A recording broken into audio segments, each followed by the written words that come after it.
32714. 8903432714. அது தகவல் ஆணையத்தை பொறுத்தவரை வந்து ரெண்டு தகவல் ஆணையம் இருக்கு. ஒன்று வந்து மாநில தகவல் ஆணையம் இருக்கு, மத்திய தகவல் ஆணையம் இருக்கு. ரெண்டு வேற வேற. இப்போ மாநில தகவல் ஆணையத்தில் நீங்க வந்து செகண்ட் அப்பீல் போறீங்க அப்படின்னு சொன்னா அவங்க ஒரு வெர்டிக்ட் கொடுக்குறாங்க. அந்த வெர்டிக்ட் நீங்க வந்து போய் அதை வந்து சென்ட்ரல் இன்ஃபர்மேஷன் கமிஷன்லாம் நீங்க போக முடியாது. மத்திய அரசு கட்டுப்பாட்டில் இருக்கக்கூடிய அந்த அப்பீலுக்கு வந்து நீங்க சென்ட்ரல் இன்ஃபர்மேஷன் கமிஷன் போகலாம். அதனால மேற்கொண்டு வந்து நான் சென்ட்ரல் இன்ஃபர்மேஷன் கமிஷனுக்கு நான் அப்பீல்லாம் போகல. நிச்சயம் வந்து இதுக்குள்ள வந்த பின்னால இது குறித்து இன்னும் விரிவான தகவல் நம்ம அலசி ஆராய்ந்து அடுத்து வரக்கூடிய கூட்டங்கள்ல நிச்சயம் வந்து அடுத்தடுத்து தேவையான கருத்துக்களை நம்ம வந்து பகிர்ந்து கொள்ளலாம் அப்படின்னு நான் நினைக்கிறேன்.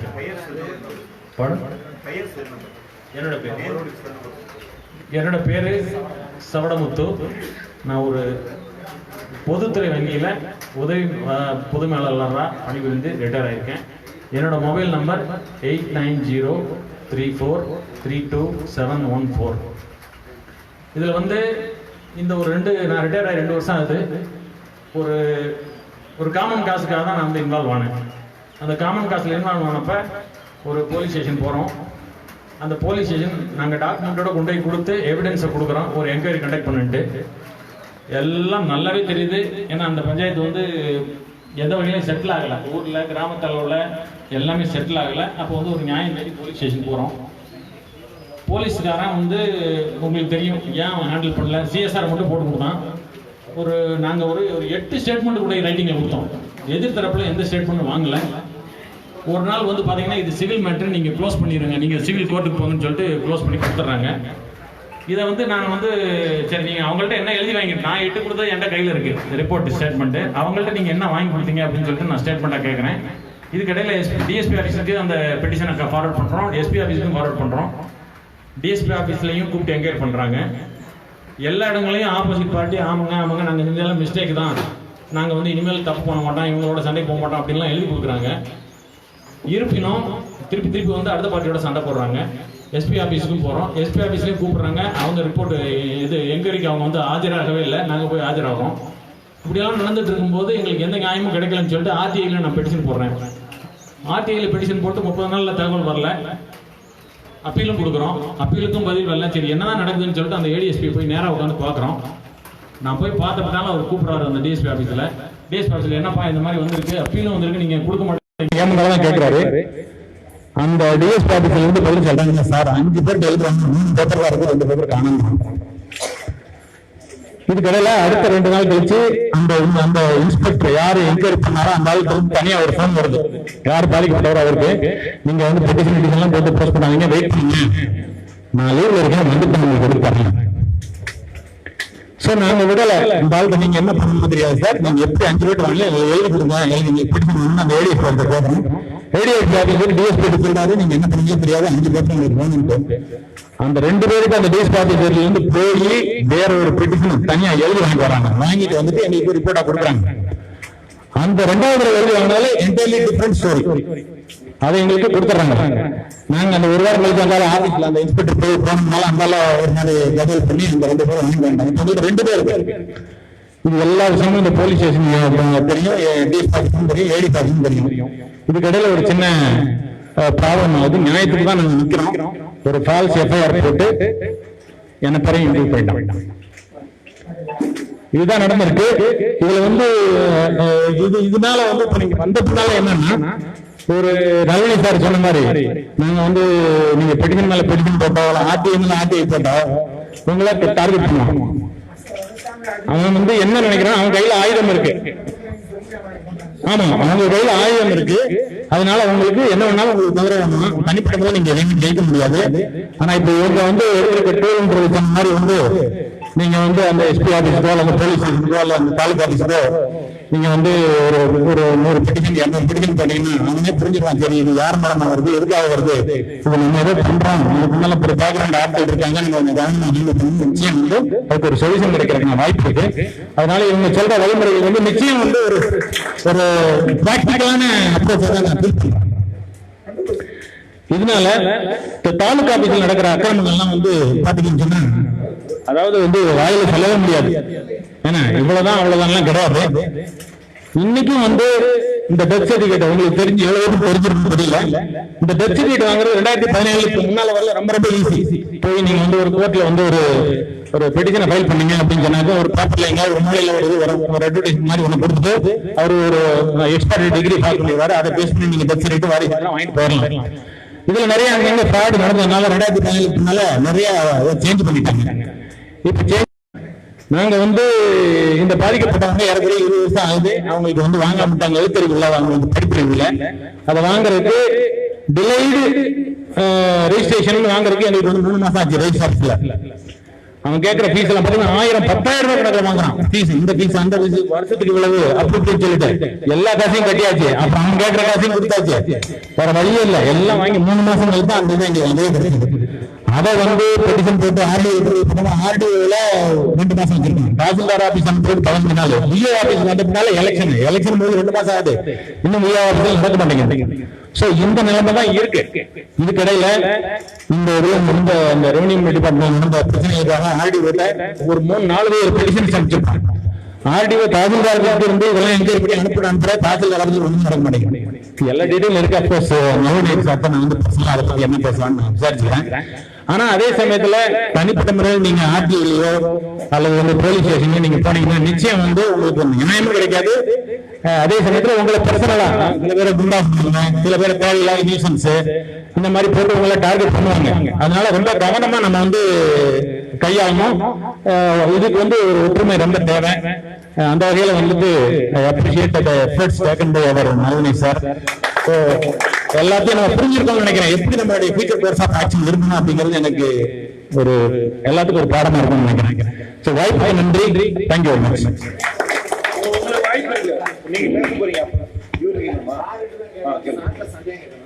பொதுத்துறை வங்கியில சார் வேலை பார்த்திருக்காரு. சார்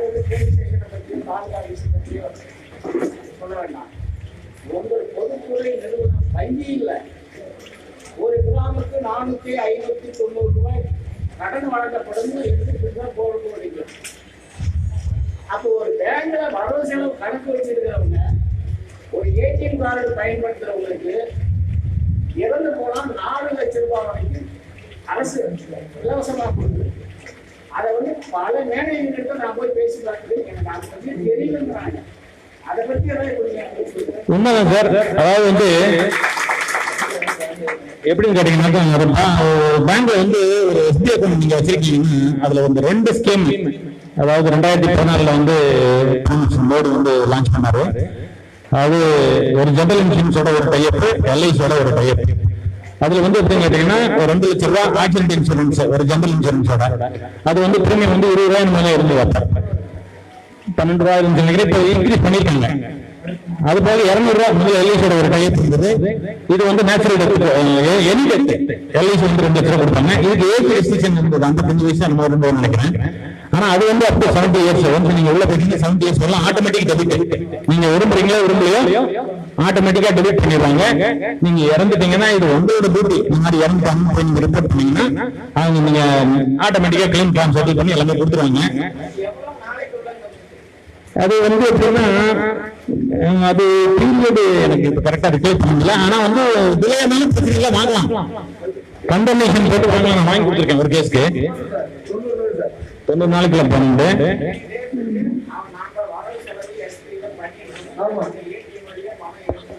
இல்ல இந்த ஒரு நிமிஷம் நீங்க சொல்ற 2 ஸ்கீம் 3வது ஸ்கீம்.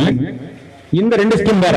நான் சொல்றது வந்து இந்த பெரும்பாலும் வந்து மே மாசம் ஜூன் மாசம் அந்த அமௌண்ட் டெபிட் பண்ணுவாங்க. அந்த 12 ரூபாயும் அந்த 200 ரூபாயும். இப்ப அது கொஞ்சம் கூடி இருக்கு. 20 ரூபாய் 287 ரூபாய் 200 ரூபாய் இருக்கு. அது டெபிட் ஆயிருந்துச்சு அப்படின்னு சொன்னா உங்க டிரான்சாக்சன் பத்தி நீங்க வேலை பண்ண முடியல. அந்த ஒரு வருஷத்துல ஏதாவது ஒரு சம்பவம் நடந்துருந்துச்சுன்னா நீங்க டெத் சர்டிபிகேட்டோட அந்த நாமினி போய் அங்க கொடுத்துருந்தாங்கன்னா நீங்க அதை சேரும் போதே வந்து யாரு நாமினி போட்டு கொடுத்துருக்காங்களோ அந்த நாமினி சப்மிட் பண்ணலாம்.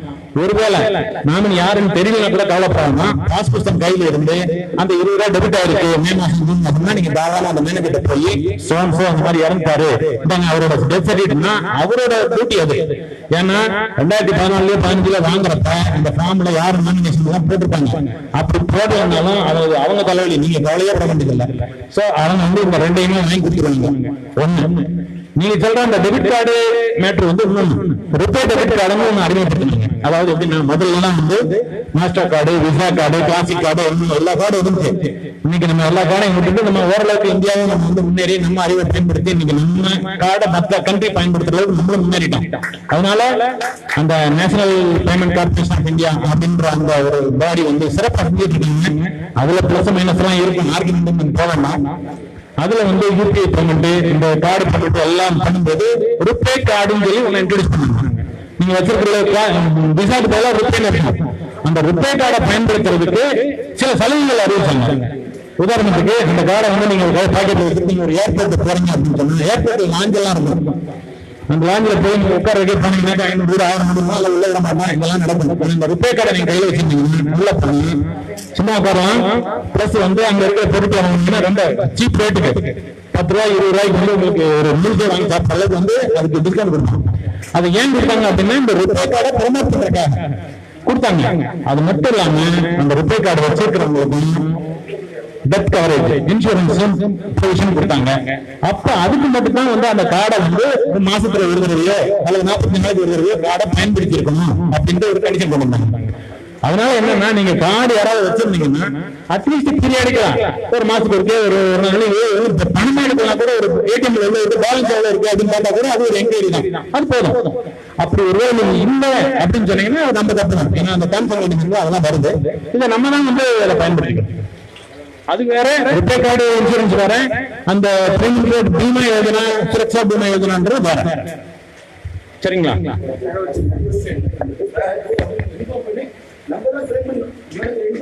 சார் நீங்க தான் கிளைம் பண்ணணும். பேங்க்லயும் வந்து எல்லாம் பர்ஃபெக்ட் நான் சொல்ல மாட்டேன், அங்கேயும் வந்து பிரச்சனைகள் இருக்கு. ஏன்னா இப்ப வந்து நமக்கு இங்க எவ்வளவு பிரச்சனை இருக்கோ பேங்க்ல வேலை பார்க்கறவங்களுக்கு நீங்க உள்ள பாத்தீங்கன்னா நம்ம நினைச்சிட்டு இருக்கோம் 10 to 4 சொல்லிட்டு ஏதாவது 5 மணிக்கெல்லாம் பேங்க் க்ளோஸ் பண்ணி சொல்லி பாத்துருக்கீங்களா? 8 9 மணிக்கு போனாலும் பேங்க் திறந்திருக்கும். அங்க அவனுக்கு 1008 பிரச்சனைகள் இருக்கு. அதனால நம்ம உள்ள போக வேண்டாம். அதனால அங்கேயும் வந்து எல்லாம் நீங்க கொடுக்குற பார்ட்லாம் ப்ராசஸ் பண்ணி கரெக்டா பண்ணிடுறாங்க. நான் உத்தரவாதம் கொடுக்கல. நம்ம பிரச்சனை நமக்கு கிளைம் பண்ணணும்னா 4 தடவை போயிட்டு பண்ணுங்க. அங்கேயும் கிரிவன்ஸ் மெக்கானிசம் இருக்கு. நீங்க போய் யாரையும் கையில் அழைப்பிக்க வேண்டிய அவசியம் இல்லை. ஒரு தடவை முறையா போய் சொல்லுங்க. ஓரலாம் நடக்கலன்னா ரைட்டிங்ல எழுதி கொடுங்க. நடக்கலையா முன்னாலே எழுதி போட்டுருப்பாங்க போர்ட்ல. அடுத்த மேல்முறையீட்டு அதிகாரி இருக்கும், டிவிஷனல் ஆபீஸோ சர்க்கிள் ஆபீஸோ இருக்கும். அவங்களுக்கு ஒரு பெட்டிஷன் போடுங்க. ஆகலையா ஆம்பர்ஸ்மென்ட் இருக்காரு, ரிசர்வ் பேங்க் ஆம்பர்ஸ்மென்ட் எல்லாத்துக்கும் ஆன்லைன் இருக்கு. இன்னைக்கு நீங்க என்னோட அனுபவத்துல இந்த 2 வருஷத்துல நான் வந்து ஏறக்குறைய ஒரு 20 ஆர்டிஐ பெட்டிஷன் போனேன். 20க்கும் மேற்பட்ட புகார் அனுப்பிச்சேன் போலீஸ் ஸ்டேஷனுக்கும் ரெவன்யூ டிபார்ட்மெண்ட்டுக்கும். என்னோட ஒரு மெயில் கூட இதுல ரெஸ்பான்ஸ் இல்ல. 1-2 ரெஸ்பான்ஸ் என்னோட பெட்டிஷன் மட்டும் தான் ரெஸ்பாண்ட் பண்ணாங்க. ஆனால் இதே இது வந்து நீங்க வங்கிக்கு நீங்க பேப்பர் எழுதணும்னு அவசியம் இல்லை. நீங்க ஒரு மெயில போட்டு பேசாம இருந்தா உங்களுக்கு ரிசல்ட் வரும். அந்த மெயிலுக்கு பேங்க் மேனேஜர் பதில் இல்லைன்னா சர்க்கிள் ஆபீஸ்க்கு அனுப்புனா ஆட்டோமேட்டிக்கா பதில் வரும். நீங்க பேப்பர்ல எதையுமே நான் மெயில் போட்டேன் எனக்கு பதில் வரணும் எங்களுக்கு இருக்க வேண்டிய விஷயம் இல்ல. அந்த ஸ்கிரீன்ஷாட்டை மட்டும் எடுத்து வச்சுக்கீங்க. அதுவும் ஆகலைன்னா அந்த 2 ஸ்கிரீன்ஷாட் போக ரிசர்வ் பேங்க் சொல்லுங்க, உங்களை தேடி மேனேஜர் வீட்டுக்கு வருவார். சோ டிஜிட்டலா சென்ட்ரல் கவர்மெண்ட் பொறுத்தவரை இந்த சகாயம் எல்லாம் இருக்கு. பேப்பர் நீங்க பேப்பர் பண்ணாலும் வேஸ்ட் பண்ண முடியல. போகலாம் சார். அடுத்தது சந்தோஷம். அதாவது வந்து பேங்கிங் ஆம்பர்ஸ்மென்ட் வந்து ரிசர்வ் பேங்க் சார். பேங்கிங் ஆம்பர்ஸ்மென்ட் அப்படிங்கிறது எப்படின்னு கேட்டீங்கன்னா பேங்க்கு மேல ரிசர்வ் பேங்க் அங்கங்க வந்து மண்டல வாரியா வந்து ஆம்பர்ஸ்மென்ட் வச்சிருக்காங்க. நீங்க எடுத்தோம்னா ஆம்பர்ஸ்மென்ட் பண்ண முடியாது. நீங்க வந்து முதல்ல மேனேஜர்கிட்ட போகணும். மேனேஜர்கிட்ட போறதுனால அந்த கவுண்டர் கிளர்க்கிட்ட போய் இந்த பாஸ்புக்ல தப்பு இருக்கு, இதை எனக்கு சரி பண்ணி கொடுங்கன்னு சொல்லணும். அவர் பண்ணலன்னா மேனேஜர்கிட்ட போய் சொல்லுங்க. அதுவும் ஆகலாம் ஒரு ரைட்டிங் எழுதி கொடுங்க. ஒரு 4 நாள் வெயிட் பண்ணுங்க. ஆகலையா வீட்டுல உட்காந்துட்டு ஒரு மெயில் அவங்க போட்டிருப்பாங்க. மெயில் ஐடி போன் நம்பர் எல்லாம் இருக்கும். பெரும்பாலும் இன்னொரு அனுபவம் சொல்றேன். ஒரு மேனேஜர் ரெஸ்பாண்ட் பண்ண மாட்டேங்கிறாரு, கவுண்டர் ஆபீசர் ரெஸ்பாண்ட் பண்ண மாட்டேங்கிறாங்கன்னா வெளியே வந்துட்டு போட பாருங்க. அந்த டிவிஷனல் ஆபீஸ் நம்பரோ சர்க்கிள் ஆபீஸ் நம்பரோ இருக்கும். இங்க இருந்து ஃபோன் பண்ணுங்க. சார் உங்க ஆபீஸ் நம்பர் தான் நிக்கிறேன், இந்த கவுண்டர் ஆபீசர் ரெஸ்பாண்ட் பண்ண மாட்டேங்கிறாரு, அந்த மேனேஜரும் ரெஸ்பாண்ட் பண்ண மாட்டேங்கிறாரு, கூப்பிட்டு சொல்லுங்க. நான் உங்க ஆபீஸ்ல வெயிட் பண்றேன் சார், எனக்கு பதில் வேணும்னு சொன்னீங்கன்னா உங்களுக்கு 5 நிமிஷம் உங்களுக்கு கால் திருப்பி வரும். நீங்க வெளியே போக வேண்டியதில்லை, நீங்க அங்கேயே வெயிட் பண்ணுங்க. உங்களை திருப்பி கூப்பிடுவாங்க. சார் உள்ள போங்க, மேனேஜர் கூப்பிடுறாரு, இல்ல மேனேஜர் வந்து ஒரு சரி பண்ணி கொடுப்பாரு, இல்லன்னா நீங்க நாளைக்கு வாங்க சார் நானே கூப்பிடுறேன்னு சொல்லிட்டு அந்த பதில் வரும். கண்ட்ரோலிங் ஆபீஸ்ல அது கட்டாயம் நடக்கும், நடந்துட்டு தான் இருக்கு. இன்னைக்கு வரும். எப்படிங்க சார் நேரம் குறைவா இருக்குன்றாங்க, அடுத்த மீட்டிங்ல பேசலாமா? இல்ல பாலிசி சொன்னீங்க இல்லையா? சொல்லுங்க. 4 அக்கௌண்ட் இருக்கு. 4 அக்கௌண்ட் இருக்கும்போது அதர் பேங்க்ல இருக்கும்போது ஒருத்தர் அந்த 200 ரூபாய் பாலிசி ஒரு எல்லாருக்கும் சாத்தியமா? சார் ஒண்ணு நம்மளும் நியாயத்தை கற்றுக்கணும். இது வந்து ஒரு ஆளுக்கு ஒரு இன்சூரன்ஸ் தான். முதல்ல போட்டது 4 பேங்க்ல போட்டது தப்பு. ஒண்ணு. இன்னொரு விஷயம், உங்களுக்கு தெரியாமையே பேங்க் மேனேஜர் 4 வரையும் பிடிச்சிருந்தாங்கன்னா நீங்க பேங்க் மேனேஜர் மேல கேஸ் போடலாம். எனக்கு தெரியாம எப்படி எனக்கு வந்து பிடிச்சிங்க அப்படின்னு சொல்லிட்டு எனக்கு 4 கொடுங்க நீங்க பேங்க் மேனேஜர் கேட்கலாம். ஆனால் அஸ்பர் ஸ்கீம் வந்து நீங்க 10 பேங்க்ல போட்டா கூட ஒரு இன்சூரன்ஸ் தான் நீங்க முடியும்.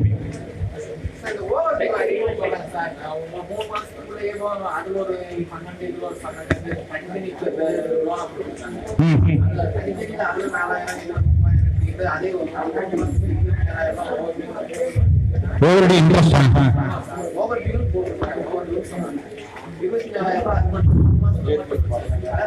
சார் பேங்க் பொறுத்தவரை ஓவர்டியூ கால்குலேட் 99% மிஸ்டேக் வராது. அந்த 1% வாய்ப்பு இருக்கு. நல்லா அனலைஸ் பண்ணுங்க. உங்களுடைய அக்கௌண்ட்ல நீங்க அந்தந்த தேதியில கரெக்டா கட்டியிருந்தீங்கன்னா அந்த பிரச்சனை வராது. நம்ம பெரும்பாலும் என்ன பண்ணணும்னா 10,000 ரூபாய் கட்டணும்னா 5000 கட்டணும். அந்த 6000 ரூபாய் ஓவர்டியூன்னு வச்சுதான் இருக்கும். அப்ப 3000 கட்டணும். திருப்பி 3000 ஓவர்டியூன்னு சொல்லி அப்படியே பிரிச்சு இன்ட்ரெஸ்ட் கால்குலேட் பண்ணி அது கால்குலேட் பண்ணி போகணும். அதனால ஒரு தடவைக்கு 2 தடவை செக் பண்ணுங்க. உங்களுக்கு திருப்தி இல்லைன்னா பேங்க் மேனேஜர் திருப்பி கேளுங்க. அது விளக்கம் சொல்லுவாங்க. அதுல வந்து 1% மிஸ்டேக் ஆகிறது வாய்ப்பு இருக்கு. 99% மிஸ்டேக் இருக்கிறது வாய்ப்பு இல்லை. சொல்லுங்க. மகளிர் ஆண்கள் சுய உதவி அது 50,000 போட்டா 49,000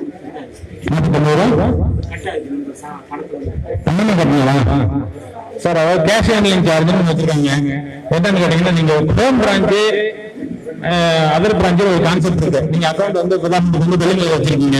சேலம் நாமக்கல் பிரான்ச்ல போய் கட்டுறீங்கன்னு வச்சுக்கோங்களேன். ஒவ்வொரு பேங்க்ல ஒவ்வொரு மாதிரி. ஏன்னா வந்து 99 பின்னால லிபரலைசேஷன் குளோபலைசேஷன் வந்த பின்னால ஒவ்வொரு பேங்க்கும் அவங்க வந்து சுயமா வந்து அதாவது அவங்க ஸ்திரத்தன்மையை உறுதிப்படுத்திக்கிறது வந்து அவங்களுடைய பாலிசி அவங்களே டெவலப் பண்ணிக்கலாம்னு கொண்டு கொடுத்துட்டாங்க, ஃப்ரீடம் கொடுத்துட்டாங்க. அதனால இந்த பேங்க்ல இருக்கிற பாலிசி அடுத்த பேங்க்ல இருக்கணும்னு அவசியம் இல்லை. இந்த பேங்க் லாபம் நிறைய வருது அப்படின்றதுக்காக எல்லாம் ஃப்ரீயா கொடுத்தாங்க. அந்த பேங்க் வேற ஏதோ ஒரு ரீசன்னால வந்து எனக்கு கொஞ்சம் பணம் ஸ்டேட்டா இருக்கு, லாபம் கம்மியா இருக்கு, அது வந்து கொஞ்சம் நஷ்டம் இருக்கு, ஏதோ ஒரு காரணத்துல அவங்க ஏதாவது கஸ்டமர்கிட்ட இருந்து வசூல் பண்ணுவாங்க. அதனால அதை வந்து நம்ம சொல்ல முடியாது. எல்லா பேங்க்கும் ஒரே மாதிரி இருக்காது. இந்த எந்த 49 எதுக்காக கேளுங்க. கேஷ் ஹேண்ட்லிங் சார்ஜ்னு சொல்லி வாங்கினாங்கன்னா வேற பேங்க்ல கட்டினா பிடிப்பாங்க. அதே பேங்க்ல கட்டாங்களா? ஏன்னா சங்க கடன் கொடுத்து 50,000 மேல போயிட்டே இருக்கு. மாசம் 50,000 மேல போனா 40 ரூபாய் கட் பண்ணுங்க.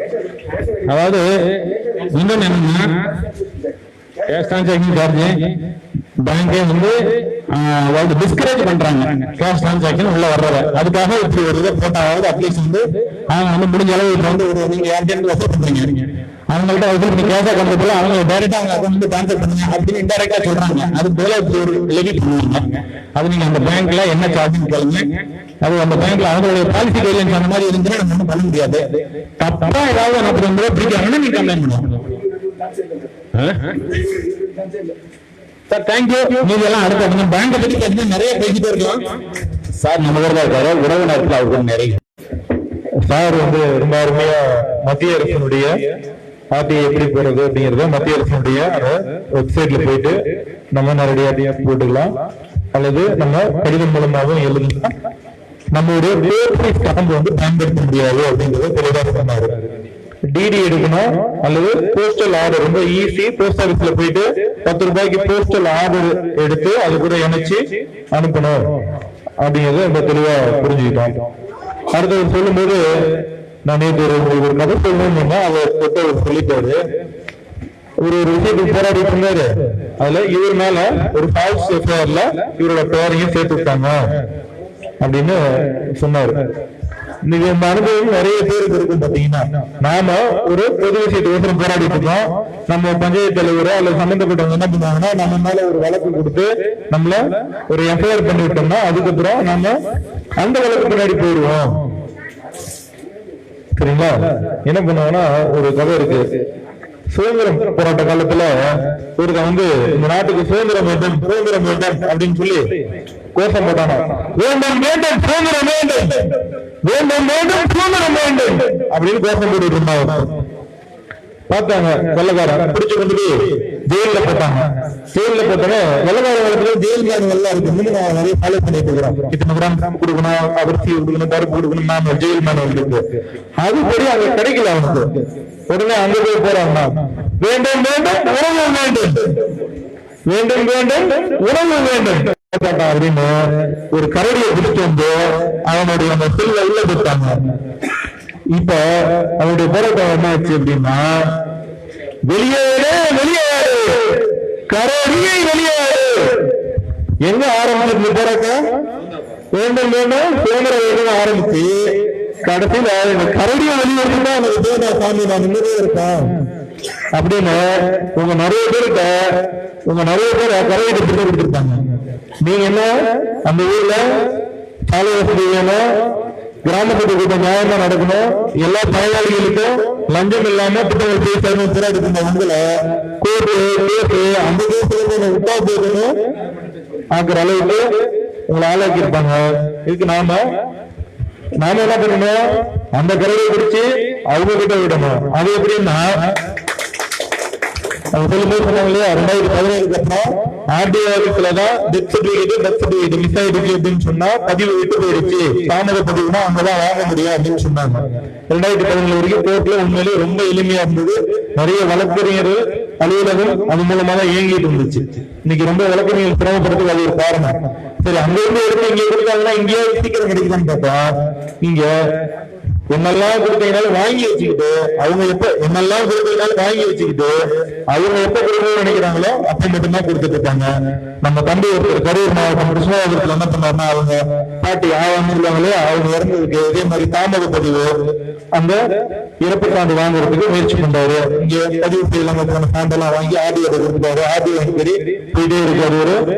நம்ம நாவல் மாதிரி போயிட்டே இருக்கு. பாத்தீங்கன்னா அவர் என்ன பண்றாருன்னா, அந்த ஆடியோ மேல திங்கள் தின மனுவில போயிட்டு மண்டே பிடிஷன்ல ஒரு புகார் கொடுக்கிறாரு. ஆடியோ எண்ணெய் மட்டும் இல்லாமல் இந்த குளித்தலை ஆடியோ லிமிட்ல நிறைய பேரை அலக்கழிக்கிறாங்க. நாங்க அதனால எங்களுடைய இடங்களை பட்டாம் மாற்றுறது நல்ல விஷயங்கள். ஒரு வீட்டுல ஒரு கல்யாணம் வச்சிருப்பாங்க, அந்த இடத்த விட்டு கல்யாணம் எல்லாம் நினைப்பாங்க. அந்த வாரிசு வந்து சேர்த்து நாட்டுல அவங்க அடுத்த வேலையை பார்க்க முடியும். இப்படி எல்லா வேலைகளும் அங்கங்க நான் ஒரு உதாரணத்துக்கு சொல்றேன். ஒரு குழந்தையோட கல்விக்கு ஒரு இடத்த வைக்கலாம்னு நினைச்சிருப்பாங்க, ஒரு லோன் கொடுக்கலாம்னு நினைப்பாங்க. பல விஷயங்கள் தடைபட்டு நிற்குது.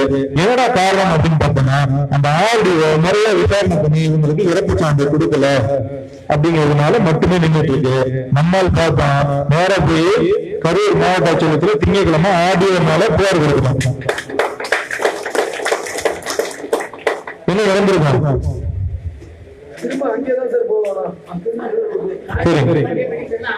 சண்டை பிடிச்சல கலெக்டர் வாங்கி சம்பந்தப்பட்ட ஆடியோட்ட உங்க மேல பேர் வந்திருக்கு, டிஆர் வாங்கியிருப்பாரு. அதை பார்த்துட்டு ஆடியோட்ட உங்க மேல பேர் வந்திருக்கு, என்னன்னு பார்த்தா எனக்கு ரிப்ளை கொடுங்கன்னு ஆடியோ பார்த்தாங்க. நம்ம அம்மா ஒரு யங் லேடி தான், அம்மா வேண்டாம் நீ ஏமாலே கொடுக்க முடியுவா, அவ்வளவு பெரிய ஆளா நீ அப்படின்ட்டு நம்மளும் அந்த என்கொயரிக்கு எல்லாரையும் கூப்பிட்டாங்க. நம்மளும் போய் உட்காந்துக்கிறாங்க. 10 பேரு கூப்பிட்டாங்க. நேரம் விசாரணை பண்ணாங்க. கடை வந்து அன்னைக்கே நம்மளோட ஒரு பெரிய போட்டு மீண்டும் டாக்டர் விசாரணைக்கு அனுப்பிட்டு இருக்கிறது. நம்மால் சொன்னா எனக்கு ரொம்ப சந்தோஷங்க, நான் கொடுத்த திங்கட்கிழமை மணியில 9 பேர் இவங்க என்னுடைய கிளாஸ்மேட் மாதிரி என் கூட வந்து இந்த ஆபீஸை சுத்தி இருந்தாங்க. 9 பேருக்கு ஒரு நல்லது நடந்துருச்சு. நானு இன்னொரு 5000 இதே மாதிரி வந்துருப்பாங்கன்னா இன்னொரு 5 விஷயம் நான் கத்துக்குவேன். இன்னும் அந்த அலுவலகத்துல எப்படி எங்களெல்லாம் வேலை வாங்கணுங்கிறத நான் கத்துக்குவேன். அதனால ரொம்ப நன்றி அப்படியே சந்தோஷமா அடுத்த வாரம் அவருக்கு இந்த நிலையில ஒழிச்சுறாங்க.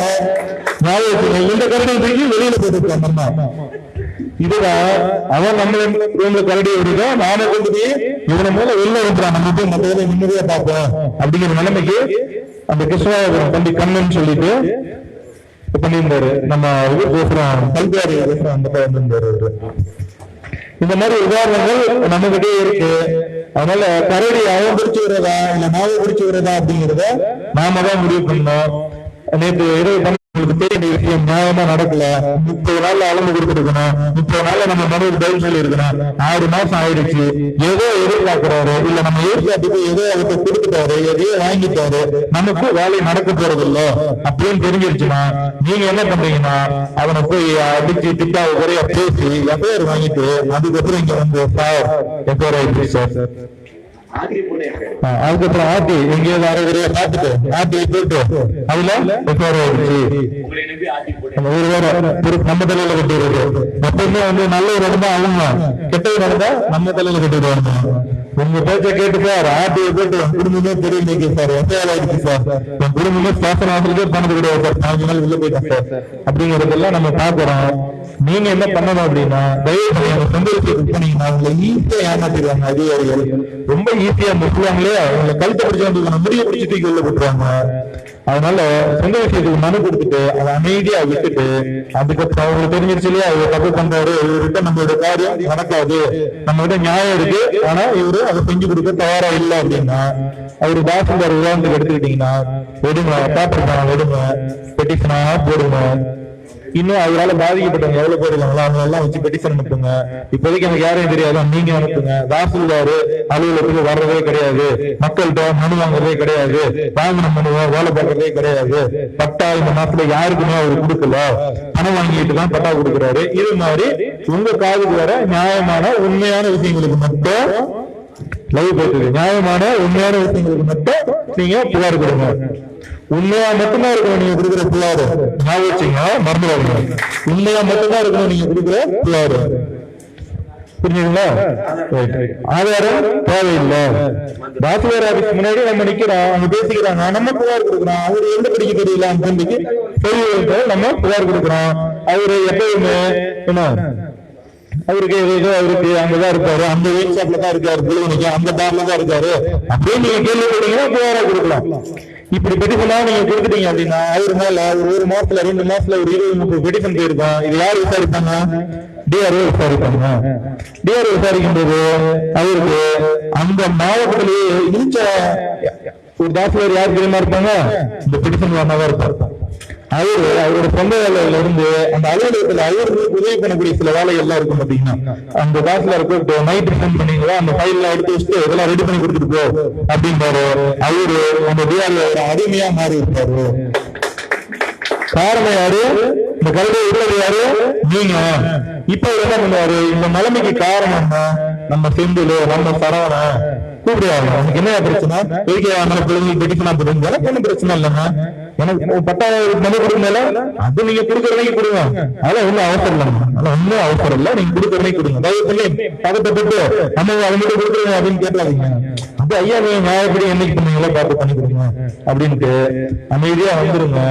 அவரே பட்டா போட்டு ஒரு ஆளை விட்டு வீட்டுல கொண்டு வந்து கொடுத்துட்டு பிழைப்பாக்க சொல்லுவா, என்ன விட சொல்லுவா, இந்த கரடிய எப்படியாவது எடுத்துருங்க அப்படின்னு சொல்லு.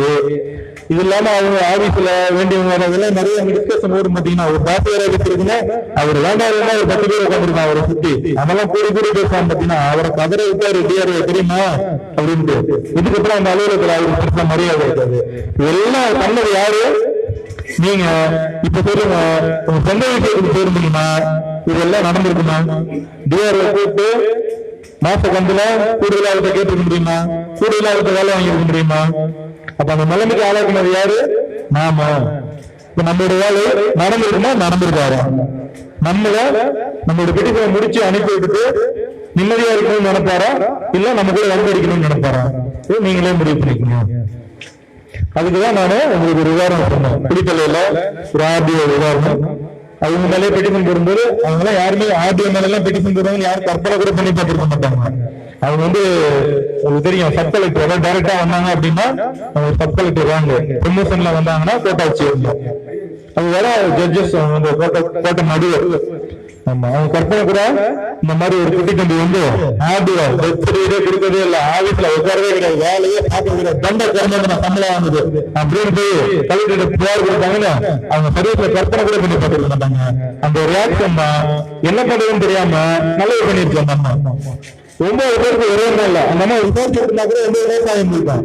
ஒரே நாள்ல கடுப்பாகி போய் 9 பேருக்கு ஒரே நாள்ல போட்டு கொடுத்துருச்சு. இவனுக்கும் 2 வாரத்துல கொடுத்துருச்சு. ஏன்னா நம்ம சொன்ன பதில் பாத்தீங்களா, இன்னும் 4 பேர் வந்து இன்னும் 4 விஷயம் கத்துக்க போறாங்க அப்படின்னு உடனே இது இந்த ஏழை வெளியில போறவங்க சர்டிபிகேட் கொடுத்து அனுப்பிச்சுட்டாங்க. ஒரு பெட்டிஷனுக்கு ஒரு இருக்கணும். நீங்க மட்டுமே ஒரு 10 பெட்டிஷன் போறீங்க, நம்ம ஆளுங்கெல்லாம் இருக்கிறாங்க 10 பெட்டிஷன். 50 பெட்டிஷன் ஒரு ராசல் வேலை செய்யறது கிடையாது, ஆபீஸ் போறது கிடையாது, தூங்குறான், பெஞ்சை வைக்கிறான், இப்படியே பெட்டிஷன் பண்ணான். அத்தனைக்கும் அவன் நோட் போட்டு ரிப்ளை கொடுக்கணும். நீங்க சொன்னதுல நாங்க விசாரிச்சோம், டிஆர்ஓ அங்கேடி பண்ணாரு, தெரியலையா உங்களுக்கு? அதுவும் கவர்மெண்ட் வச்சுங்க, இந்த ரிப்ளை வேற அங்க இருக்கணும். இந்த மாதிரி நீங்க கொடுத்த மனுவின் மீது விசாரணை செய்து இந்த மாதிரி எந்த ஒரு சம்பவம் நடக்கவில்லை எனவும் பொய்யான புகார் என்றும் தெரிய வருகிறது. இப்படி எழுதி இது எங்கேயாவது சம்பாதிக்க முடியுமா? ஒரு லிமிட்ல 3 வருஷமா இருக்க போறாரு, நல்ல வருமானம் வரக்கூடிய பகுதியா இருக்கும். இப்படியே பெட்டிஷனுக்கே பகுதி இருந்திருந்தா என்னைக்கு சம்பாதிக்கிறது 4 காசு? இப்ப சொல்லுங்க, உங்க வேலையை முடிச்சு கொடுத்துட்டு அவன் போய் வேலை பார்ப்பானா இல்ல உங்க கூட வந்திருப்பான்? இவ்வளவுதாங்க. இதை விட்டுட்டு நீங்க உங்க பெருசன் பின்னாடி போய் வந்திருக்கு, நீங்க எஃப்ஐஆர் உங்க குடும்பத்தையும் பெருமை இருக்கு, எங்க தலையில அந்த பழியை கட்டு அந்த எவ்வளவு நேரம் மீன். இதுல இருந்து என்ன தெரியுதுன்னா, ஊராம்பிள்ளைய ஊட்டி வளர்த்தா தாம்பிள்ள தானா வளரும். இந்த 40 பெட்டிஷன்ல நல்ல நடந்திருக்கோம். அவரு யாருக்குமே பட்டா கொடுக்கலன்னு ஒரு புகார் கொடுத்துருப்பீங்க, அதை அவர் ப்ரூவ் பண்ணணும். நான் நிறைய பேருக்கு பட்டா கொடுத்துட்டு இருக்கிறேன், நிறைய ஸ்டேட் என்கிட்ட பெண்டிங் இல்ல அப்படிங்கிறதுக்கோசரம் அவரு சில கணக்கு அதை வேலை பார்த்துருக்காரு. உங்களுக்கே தெரியாம உங்க தாலுகாவில அந்த 100 பேருக்கு பட்டா கிடைச்சிருக்கும். அந்த புண்ணியம் எப்ப எந்த மகாராஷ்டிரா என்ன பண்ணாலும் தெரியலப்பா, கூப்பிட்டு கொடுக்குறாங்க பட்டாவை அப்படின்னு அந்த புண்ணியமே நமக்கு சேரும். ஒரு 5 நிமிடத்துல சுருக்கமா ஒரு பேசுவாரு. நமக்கெல்லாம் நீதிமன்ற உத்தரவு அப்படிங்கிறது எவ்வளவு பெரிய வேல்யூபிளான விஷயம் தெரியும் தானே? சொல்லுவாங்க இல்லையா, கோர்ட் ஆர்டர் வச்சிருக்காங்க, போலீஸ் ஸ்டேஷன் போய் பாருங்க, சரி நீங்க கோர்ட் ஆர்டர் வாங்க சார், வாங்கிட்டு வாங்க சார், அவனை தூக்கி வெளில போயிடலாம் சார் அப்படின்னு சொல்லுவாங்க. கேள்விப்பட்டீங்களா? தெரியும் தானே? நீதிமன்ற உத்தரவுக்கு மிகப்பெரிய வலிமை உண்டு. அப்படி கரூர் மாவட்டத்துல ஒருத்தர் நீதிமன்ற உத்தரவு வாங்கி என்ன நடந்தது அப்படின்ற கதையை ஒரு 5 நிமிஷம் சுருக்கமா சொல்ல வர்றாரு. பிரபாகரன் அதுக்கு முன்னாடி ஒரு சின்ன தகவல். அதாவது இங்க பெரும்பாலும் இந்த பட்டா சிட்டா வாரிசு சர்டிபிகேட் இதுக்காக நிறைய பிரச்சனைக்காக பேஸ் பண்ணிருப்பீங்க. அதாவது பெரும்பாலும் இந்த இறந்ததுல வந்து தவறுதலா வாரிசு சர்டிபிகேட்டை வந்து வாங்கி ப்ராப்பர்ட்டி மாற்றங்கள்லாம் உண்டு. இப்போ ஒரு மாசத்துக்குள்ள நடந்த சம்பவம் வந்து வக்கீல்லாம் இருக்காங்க, உங்களுக்கு தெரிஞ்சிருக்கும். ஹைகோர்ட் வந்து ஒரு ஆர்டர் பாஸ் பண்ணியிருக்காங்க. அதாவது யாராவது தவறுதலா இந்த மாதிரி வந்து வாரிசு சர்டிபிகேட் தவறுதலான தகவல் கொடுத்து பண்ணியிருந்தா ரெவன்யூ டிபார்ட்மெண்ட் அவங்க மேல வந்து கிரிமினல் கம்ப்ளைண்ட் ஃபைல் பண்ணணும் அப்படின்னு சொல்லிட்டு ஹைகோர்ட் ஆர்டர் போட்டிருக்காங்க. அப்படி ஒருவேளை அந்த ரெவன்யூ டிபார்ட்மெண்ட் தவறு செஞ்சவங்க ஆக்ஷன் எடுக்கலன்னா அந்த பர்டிகுலர் தாசில்தார் மேல துறை ரீதியா நடவடிக்கை வந்து சஸ்பெண்ட் பண்ணணும் அப்படின்றதையும் அதுல சொல்லியிருக்காங்க. ரீசெண்டா நம்ம தகவல் அதுக்கு வந்து லேண்ட் டிபார்ட்மெண்ட் அந்த கமிஷனர் வந்து ஆர்டர் சர்க்குலர் அனுப்பணும் அப்படின்னு சொல்லிட்டு ஜட்ஜ்மெண்ட் ரீசெண்டா வந்திருக்கு. இந்த தகவலுக்காக ஒரு வாரம் ஆயிடுச்சு. நம்ம அந்த பொதுத்தளத்துல பத்திரவாதிகளுடைய பொதுத்தளத்துல நம்ம போட்டிருக்கோம். நேற்று அவர் கேட்கிற அந்த மாதிரி ஏதாவது விளையாட்டு வெளியிருக்கான்ட்டு இப்ப லேட்டஸ்ட் ஜட்ஜ்மெண்ட் ஆனா அதை நம்ம அப்புறமா நீங்க கேட்டு வாங்கிக்கோங்க, சரிங்களா? அவர் நம்பர் கொடுக்குறாரு இல்லையா, அதை வாங்கிட்டு அந்த பேஸ் பண்ணி கம்ப்ளைண்ட் கொடுங்க.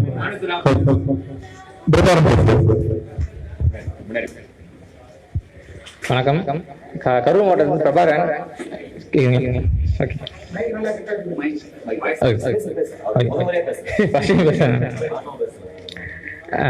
ஒரு சம்பவம் கரூர் மாவட்டத்துல அப்பா ஊர்ல ஒரு சின்ன கடையில ஒரு பிரச்சனை.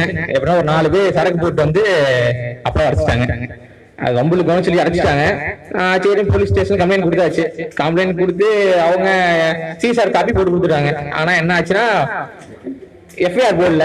நாங்களும் தானோ அப்பாவை கூட்டு போவோம், போனா இன்னைக்கு போய் நாளைக்கு வாங்க அப்படிம்பாங்க. இல்லைன்னா 10 நாளைக்கு கழிச்சு வாங்கம்பாங்க. இல்லைன்னா எஸ்ஐ வந்து கோர்ட்டுக்கு போயிருக்காரு மதுரை கோர்ட்டுக்கு, ஆனா நீங்க போயிட்டு நாளைக்கு வாங்க அப்படிம்பாங்க. இப்படியே சொல்லிட்டே இருந்தாங்க. ஐயாவோட யூடியூப் பார்த்துதான் நான் ஆர்டிஐ படம் கத்துக்கிட்டேன். ஐயா என்னென்ன சொல்றாரோ அதை அப்படியே ஃபாலோ பண்ணிடுறேன். ஃபர்ஸ்ட் போற பயமா இருந்துச்சு, என்னடா இது எப்படா ஆர்டிஐ போட்டு கேஸ் போட்டானா என்ன பண்றது அப்படின்ட்டு. இப்ப ஐயா ஒரு யூடியூப் இதுல மீட்டிங் பேசிட்டு இருந்தாரு, மனு போடுங்க அப்படின்னு. நான் ஐயா சொன்ன மாதிரி மனு போட்டேன். நான் என்ன பண்ணேன்னா மனு ஐயா சொன்ன மாதிரி மனு ரொம்ப அட்ரஸ் போட்டேன். 2 அட்ரஸ் எழுதாம விட்டாச்சு. என்ன கம்ப்ளைண்ட் ஃபுல்லா எழுதியாச்சு. எழுதிட்டு என்ன பண்ணிட்டேன்னா எஸ்ஐல இருந்து வரிசையா உயர் அதிகாரி எல்லா வரைக்கும் எல்லாத்துக்கும் அனுப்பிவிட்டேன். அனுப்பிட்டு என்ன ஆச்சுன்னா லாஸ்ட்ல சரி ஐயா இன்னொரு வீடியோ சொன்னாரு ஆளுநர் சும்மாதான் இருக்காரு ஆளுநருக்கும் போட்டுருங்க அப்படின்னு ஆளுநருக்கும் சரி போட்டாச்சு. இப்ப போட்டதுக்கு அப்புறம் எல்லாத்துக்கும் மனு போயிடுச்சு. ஆனா அப்ப போடல. அப்புறம் என்ன பார்த்தேன் எல்லாத்துக்கும் ஆர்டிஐ போட ஆரம்பிச்சிட்டேன். ஃபர்ஸ்ட் எஸ்ஐக்கு, அடுத்தது கமிஷனர் போட்டாச்சு, வரிசையா கலெக்டருக்கு ஒருவருக்கு ஆர்டிஐ போட்டா லாஸ்ட் அது ஆளுநருக்கு ஆர்டிஐ போட்டாச்சு. நம்மளுக்கு தகவல் அனுப்பிடுவேன். நீதிமன்ற உத்தரவு வாங்கினதுக்கு அப்புறம் அதான் நீதிமன்றத்துல உத்தரவு போட்டு அந்த சிஎஸ்ஆர் காப்பி வச்சு எனக்கு லோக்கல்ல ஒரு தெரிஞ்ச வக்கீல வச்சு நீதிமன்றத்துல உத்தரவு வாங்கியாச்சு. அவங்க என்ன பண்ணாங்கன்னா 7/2022 7வது மாசம் 2022 இந்த கேஸ் விசாரிச்சு அவங்களுக்கு எஃப்ஐஆர் போட சொல்லி ஆர்டர் கொடுத்துட்டாங்க. அதுக்கப்புறம் 1 இயர், அதுக்கப்புறம் 7/2023 வரைக்கும் அவங்க எஃப்ஐஆர் போடல. அவங்க சொன்னது 30 நாள்ல போட்டு என்ன எஃப்ஐஆர் போட முடியுமா, என்ன ரிப்போர்ட் தாக்கல் பண்ண சொல்லிட்டாங்க. ஆனாலும் அவங்க 1 வருஷம் வரைக்கும் பண்ணல. இதனால இந்த பண்ணாத அப்படியே வச்சு கிடப்பிலே போட்டு வச்சிருந்தாங்க. நாங்க இப்போ இந்த ஆர்டிஐ என்ன பண்ணாங்க, ஆளுநர் போனாங்க. ஆளுநர் ஆபீஸ்ல இருந்து மறுபடியும் வந்திருக்கு. ஒவ்வொரு ஆபீஸ்ல இருந்து எங்களுக்கு ஆர்டிஐ ரிப்போர்ட் வந்து அவங்களுக்கு என்னாச்சுன்னு கேட்டோன்னே நாங்க போய் உட்கார்ந்து இருக்கிறப்பல வராத இன்ஸ்பெக்டர் என்ன பண்ணிட்டாருன்னா, நானும் அப்பா உடம்பு சரியில்லைன்னு சொல்லி ஹாஸ்பிட்டல் போயிருந்தோம். அவர் நேரா வீட்டுக்கு வந்து எடுத்து போயிட்டாரு. தினமும் போய் ஸ்டேஷன்ல உட்காந்துருந்தோம். சார் என்ன சார் என்னாச்சுன்னு. அதெல்லாம் பண்ணாதவங்க ஒரு ஆர்டிஐ போட்டோன்னே வண்டி எடுத்துட்டு எத்தனை காலையிலே வந்துட்டாங்க. நாங்க அப்புறம் சொன்னேன், அப்பா எத்தனை நாளைக்கு உட்காந்துருந்தோம் போலீஸ் ஸ்டேஷன்ல உட்காந்துருக்குன்னு சொல்லிட்டு 4 மணிக்கு தான் வந்தோம். 4 மணி வரைக்கும் வீட்டு வாசலே உட்காந்துருந்தாரு. அவர் போன் அடிக்கிறாரு, தம்பி சாப்பிட போகணும் தம்பி, டைம் ஆச்சுன்னு. சார் அப்பா கூட ஹாஸ்பிட்டல் வந்திருக்கேன், கொஞ்சம் லேட் ஆகும் சொல்லி 2 மணிக்கு காலம் முடிஞ்சிருச்சு. ஆனா 4 மணி வரைக்கும் அங்கேயே ஹாஸ்பிட்டல் இருந்துட்டு தான் வந்தோம். வந்தாலும் சொல்றாரு, இல்ல தம்பி எழுதி கொடுங்க நான் போட்டு தரேன் அப்படின்னு. சார் கோர்ட் ஆர்டர் இருக்கு, கோர்ட் ஆர்டர் வச்சு நீங்க எழுதி எப்பயா போடல, நீங்க எப்படி சார் எழுதி கொடுப்பீங்கன்னு விட்டாச்சு. மறுக்க ஊர்ல இருக்கவங்கள வச்சு பேசினாரு, இல்லைங்க சொல்லுங்க போட்டுடலான்னு. அடுத்த 2வது ஃபர்ஸ்ட் 30 நாள் முடிஞ்சும் வரல. அடுத்த அப்பீல் போட்டோன்னே அப்பீலுக்கு அவங்க எஃப்ஐஆர் போட்டு கொடுத்துட்டாங்க. எஃப்ஐஆர் போட்டு கொடுத்ததுக்கு அப்புறம் சார்ஜ் ஷீட் போட மாட்டேன்ட்டாங்க. மறுக்க சார்ஜ் ஷீட்டுக்கு ஒரு ஐயா சொல்லியிருந்தாரு எப்படி இது போடணும் அப்படின்ட்டு. அதே மாதிரி தான் தகவல் அனுப்பின எல்லா மனுவோட தகவலும் கேட்டேன். 2வது டைமும் வீட்டுக்கு வந்துட்டாங்க. வந்து என்ன தம்பி இல்ல நான் உங்களுக்கு கையிலேயே கொடுத்துட்றேன், நீங்க எழுதி கொடுத்துருந்தாங்க. சார் என்னங்க சார் வேணும் அப்படின்னு. இல்ல நானே எழுதி தரேன்னாங்க. என்ன எழுதிட்டாருன்னா, எல்லா தகவலும் கையிலேயே கொடுத்துட்றேன், ஆர்டிஐ மூலமா வந்து மேல் முதலீடு எதுவும் பண்ண மாட்டேன் அப்படி எழுதுன்னு சொன்னாரு. நான் சொல்லிட்டேன், ஆனா நீங்க வந்து நான் எப்படி கேட்டிருந்தேன், ஆர்டிஐ கேட்டா நீங்க லெட்டர் மூலமா அனுப்பிடுங்க, என் கையில எதுவும் கொடுக்க வேணாம் அப்படின்னாரு. போலீஸ் நம்ப மாட்டீங்களா அப்படின்னு கேட்டாரு. முன்னாலே நம்பியாச்சு, 1 இயர் ஆயிடுச்சு, நான் நம்பிதான் உங்களுக்கு பண்ணேன். ஆனா நீங்க யாரும் எனக்கு அனுப்பவே இல்லை. அதனால வந்து நீ ஆர்டிஐல எப்படி கேட்டனோ அப்படியே அனுப்புங்கன்னு சொல்லி மறுக்க அதே மாதிரி நான் எஃப்ஐஆர் போட்டு சாட்சியும் போட்டு கொடுத்துட்டாங்க. பிரபாகரன் சொல்ல வேண்டிய விஷயம் என்னன்னா, நீதிமன்ற உத்தரவு அமல்படுத்தாத ஒரு காவல்துறை ஒரு ஆர்டிஐக்கு எப்படி ரியாக்ட் பண்ணுச்சு அப்படிங்கிற ஒரு அனுபவம் தான். ஏன் நம்ம வந்து ஆர்டிஐக்கு சட்டப்பயிற்சி வகுப்புகளுக்கு நடத்துறோம், பெட்டிஷனுக்கு ஏன் முக்கியத்துவம் கொடுக்குறோம், அதை ஏன் திரும்ப சொல்றோம் அப்படின்னா, ஒரு நீதிமன்ற உத்தரவு எவ்வளவு வேல்யூபிள். எத்தனை பேர் கூட்டு வாசல காத்துட்டு இருக்கிறோம், ஒரு உத்தரவு கொடுக்குறாங்க அந்த நீதிமன்ற சொத்து எனக்கு சொந்தமானதுன்னு, என்னோட எதிரிக்கு ஒரு தண்டனை கொடுக்குறாங்க, 5 வருடம் ஜெயிலுக்கு போகணும்னு சொல்லி என்ன அடிச்சவனுக்கு அப்படின்னு நம்ம நீதிமன்ற வாசல காத்துட்டு இருக்கிறோம். ஆனால் அந்த அப்பேற்பட்ட ஒரு தீர்ப்பு அந்த காவல்துறை எப்படி மதிக்காம இருந்தாங்க, அதை எப்படி செயல்படுத்த முடிஞ்சது அப்படிங்கிற உதாரணம், அதுக்கு ஆர்டிஐ எப்படி உதவியா இருந்துச்சு அப்படிங்கறத நாம ஸ்டேஷன்ல போய் உட்கார்ந்து இருந்த ஒரு காலம், காவல்துறை நம்ம வீட்டுல வந்து காத்து கிடந்த ஒரு காலத்தை இந்த ஆர்டிஐ அவருடைய வாழ்க்கையில மாற்றம் ஏற்படுத்தி இருக்கு. அது அவருடைய சாரோட யூடியூப் பார்த்து தெரிஞ்சுக்கிட்டா அப்படிங்கிறது இன்னும் ரொம்ப கூடுதலான சந்தோஷம். அடுத்தபடியாக நம்முடைய காந்திவாதி ஐயா மணி அவர்கள் நம்முடைய வாங்க, மத்தவங்களே கேக்குறீங்களா, நீங்க வந்து பேசுங்க, வாங்க சட்ட பேசுங்க,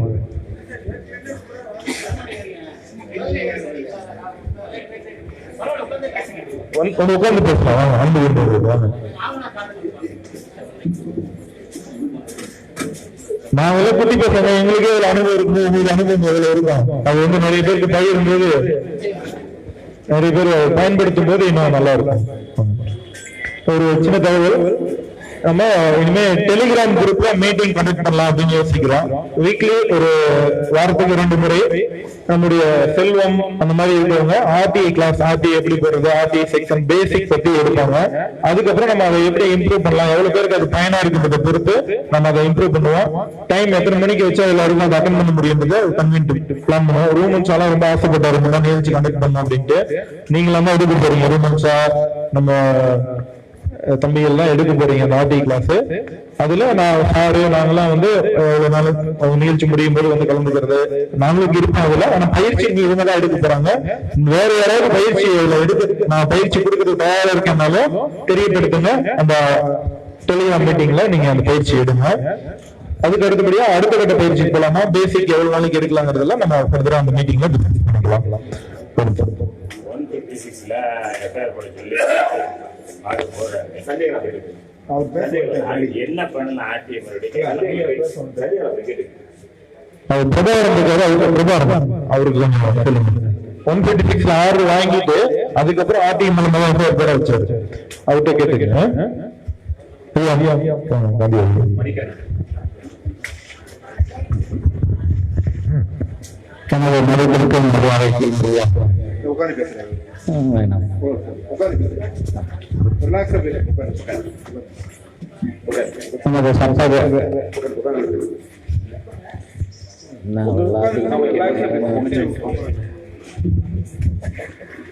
பத்திரிகா இயக்கத்திற்கு சீரமும் சிறப்புமாக நீங்கள் வந்திருந்து இந்த அருமையான நிகழ்வினை மிக பெரும் ஆர்வலர்களாக இதனை நடத்தி கொடுத்தமைக்கு இதிலிருந்து நாம் என்ன இனி செய்ய போகிறோம் அப்படிங்கிறது நமக்கு ஒரு வழிகாட்டுதலாக நமது அமைப்பின் தலைவர் மதிப்புக்குரிய வழக்கறிஞர்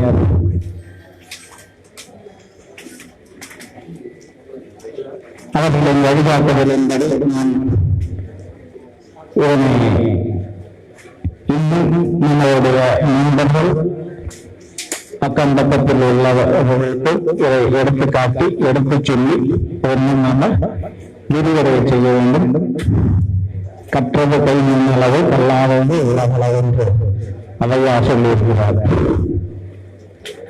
அதனால இப்ப நான் பேச போறது என்ன தலைப்பு இருக்குன்னா, நுகர்வோர் நீதிமன்றம். நுகர்வோர் அது நீதிமன்றம் அல்ல, நுகர்வோர் குறைதீர் ஆணையம். அந்த நுகர்வோர் குறைதீர் ஆணையத்துல ஈரோடு மாவட்ட குறைதீர் ஆணையத்துல நான் ஒரு வழக்கு போட்டிருந்தேன். அது என்ன சொன்னாங்க, நம்ம அன்றாட பயன்படுத்தக்கூடிய சமையல் எரிவாயு உருளைக்கு 50 ரூபாய் 100 ரூபாய் அதிக தொகை கேட்கிறாங்க அப்படின்னு சொல்லி ஒரு பொதுநல வழக்காக கொண்டு போகலான்னு பார்த்தேன். ஆனா இதுக்கு யாரும் ஒத்துழைப்பு எனக்கு கொடுக்காததுனால அந்த வழக்கை நானாவே அதை நடைமுறைப்படுத்தி அவங்க எல்லாம் எந்தெந்த இடத்துல எப்படி எப்படி எல்லாம் குற்ற செயல்ல நடந்தாங்க, எப்படி எல்லாம் அவங்க நம்மளை பழியாங்கினாங்க அப்படிங்கிறத 1 ஆண்டு காலம் வெயிட் பண்ணி அவங்க நாம ஒரு புக் பண்ணணும், ஒரு சிலிண்டர் வேணும் அப்படின்னு சொல்லி நம்ம புக் பண்ணோம் அப்படின்னு சொன்னோம்னாக்க 24 மணி நேரத்துக்குள்ளார கொண்டு கொடுக்குறீங்க. அந்த எல்பிஜி கம்பெனியோடைய ஆர்டர் எல்லாமே இருக்கு, நுகர்வோர் பாதுகாப்பு சட்டத்துல இருக்கு. ஆனா நான் இந்த 100 ரூபாய் 50 ரூபாய் ஒரு சிலிண்டருக்கு வீட்டுக்கு வரதுக்கு கைகூலியாக வேலைக்கு கேட்டதுக்கு நான் கொடுக்கலாத அப்படின்னு கேட்டேன். அதனால அவங்க என்ன பண்ணிட்டாங்கன்னா, நான் புக் பண்ண இருக்குன்னு 1 வாரம் கழிச்சுதான் எனக்கு சிலிண்டர் வீட்டுக்கு வரும். இது எல்லாத்தையுமே நோட் பண்ணிக்கிட்டு 1 வருஷத்துக்கு 5 சிலிண்டருக்கு மேல அதிகம் எடுக்கிறது இல்லை. அந்த அளவுக்கு சிக்கனமா நாங்க பயன்படுத்திட்டு இருக்கிறோம். அப்போ ஒரு சிலிண்டருக்கு 50 ரூபாய் அப்படிங்கும்போது 5 சிலிண்டருக்கு 525 ஒரு 250 ரூபா தான் ஒரு வருஷத்துக்கு எனக்கு நஷ்டமாயிருக்கும். அதை கொடுத்தேன் அப்படின்னு சொன்னாங்க. நான் உடனே புக் பண்ண அன்னைக்கு மறுநாள் காலையில வந்திருக்கேன் நீ சிலிண்டர். நான் ராஜே இல்லை சிலிண்டர் வச்சுட்டு கீழே மேலே பார்த்துட்டு போயிடுவாங்க.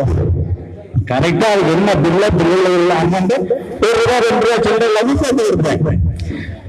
அதே மாதிரி 4 முறையும் ஆரம்பினாலும் ஒரு 1/2 கிலோமீட்டர் 1 கிலோமீட்டருக்கு அந்த பக்கமாக நிறுத்திக்கொண்டு எனக்கு தொலைபேசி வாயிலாக கொடுத்தார்கள். உங்களுடைய காலி சிலிண்டரை கொண்டு வந்து உங்களுக்கு உண்டான கேஸ் சிலிண்டர் எடுத்துட்டு சொல்லி இப்படி எல்லாம் என்னை மன உளைச்சலை ஏற்படுத்தி அதை பூராத்தையும் நான் என்ன பண்ணிருக்கேன், ஒரு சைக்கிள்ல இந்த எம்பி சிலிண்டர் எடுத்து கட்டிக்கிட்டு என் வீட்டுல இருந்து அந்த வண்டி நிக்கிற வரைக்குமே பூரா வீடியோ கேமரா எடுத்து அதெல்லாம் அவங்களுக்கு தெரியும், நல்லாவே தெரிஞ்சு சொல்லி அவங்க எந்த இடத்துல நிறுத்தி வச்சு எனக்கு மாற்றி கொடுக்குறாங்க அப்படிங்கிறது எல்லாமே வீடியோ கேமரா எடுத்து அதை எல்லாத்தையும் நான் வச்சுக்கிட்டேன். 1 வருஷம் ஆகுது அப்படின்னு பார்த்தேன். மற்ற இடத்துலயும் இந்த பொங்கல் சமயம் தீபாவளி சமயத்துல ₹100 அதிகமாக வாங்குறாங்க. அதெல்லாம் சொல்றாங்களே இல்லைய, நீங்க நாளைக்கு சாட்சி சொல்லுங்க அப்படின்னு சொல்லி கேட்டா யாரும் வர்றதில்லை. அப்ப நம்ம என்ன செய்ய முடியும், அவங்களை வலிக்கிட்ட வர முடியுமா, வரமாட்டேங்கிறாங்களோ முடியாது. அதனால அவங்களெல்லாம் இதெல்லாம் சொல்றாங்க இல்லையாங்கிட்ட இப்ப ₹100 நான் ஏமா வாங்கிட்டாங்க அதை வந்து சொல்லிக்கலாம்னாக்க வரமாட்டாங்க. அதனால என்ன பண்ண, இதை நானே என் சொந்த வழக்காகவே நான் கேட்டேன். ஆனா இதை பொதுவாக தான் கொண்டுட்டு போயிட்டு இதை பொதுவாக கொண்டுட்டு போகல அப்படின்னு தான் நான் நினைச்சேன். ஆனா அதுக்கு யாரும் ஒத்துழைப்பு கொடுக்காதனால என் சொந்த வழக்கா போட்டுருக்காங்க. அப்படி போட்டிருக்கும் போது ஒவ்வொரு நாளும் நாம எப்ப வந்து தொலைபேசி மூலமா கேஸ் வேணும்னு சொல்லி பதிவு பண்ணனா அடுத்த நிமிஷமே உங்களுக்கு எத்தனாவது நாள் இத்தனை மணிக்குள்ளார உங்களுக்கு சிலிண்டர் வந்துடும் அப்படின்னு சொல்லி அதுல மெசேஜ் வந்துடும். இதை எல்லாத்தையுமே நான் வந்து ஒரு ஸ்கேன் பண்ணி எடுத்து வச்சுக்கிட்டேன்.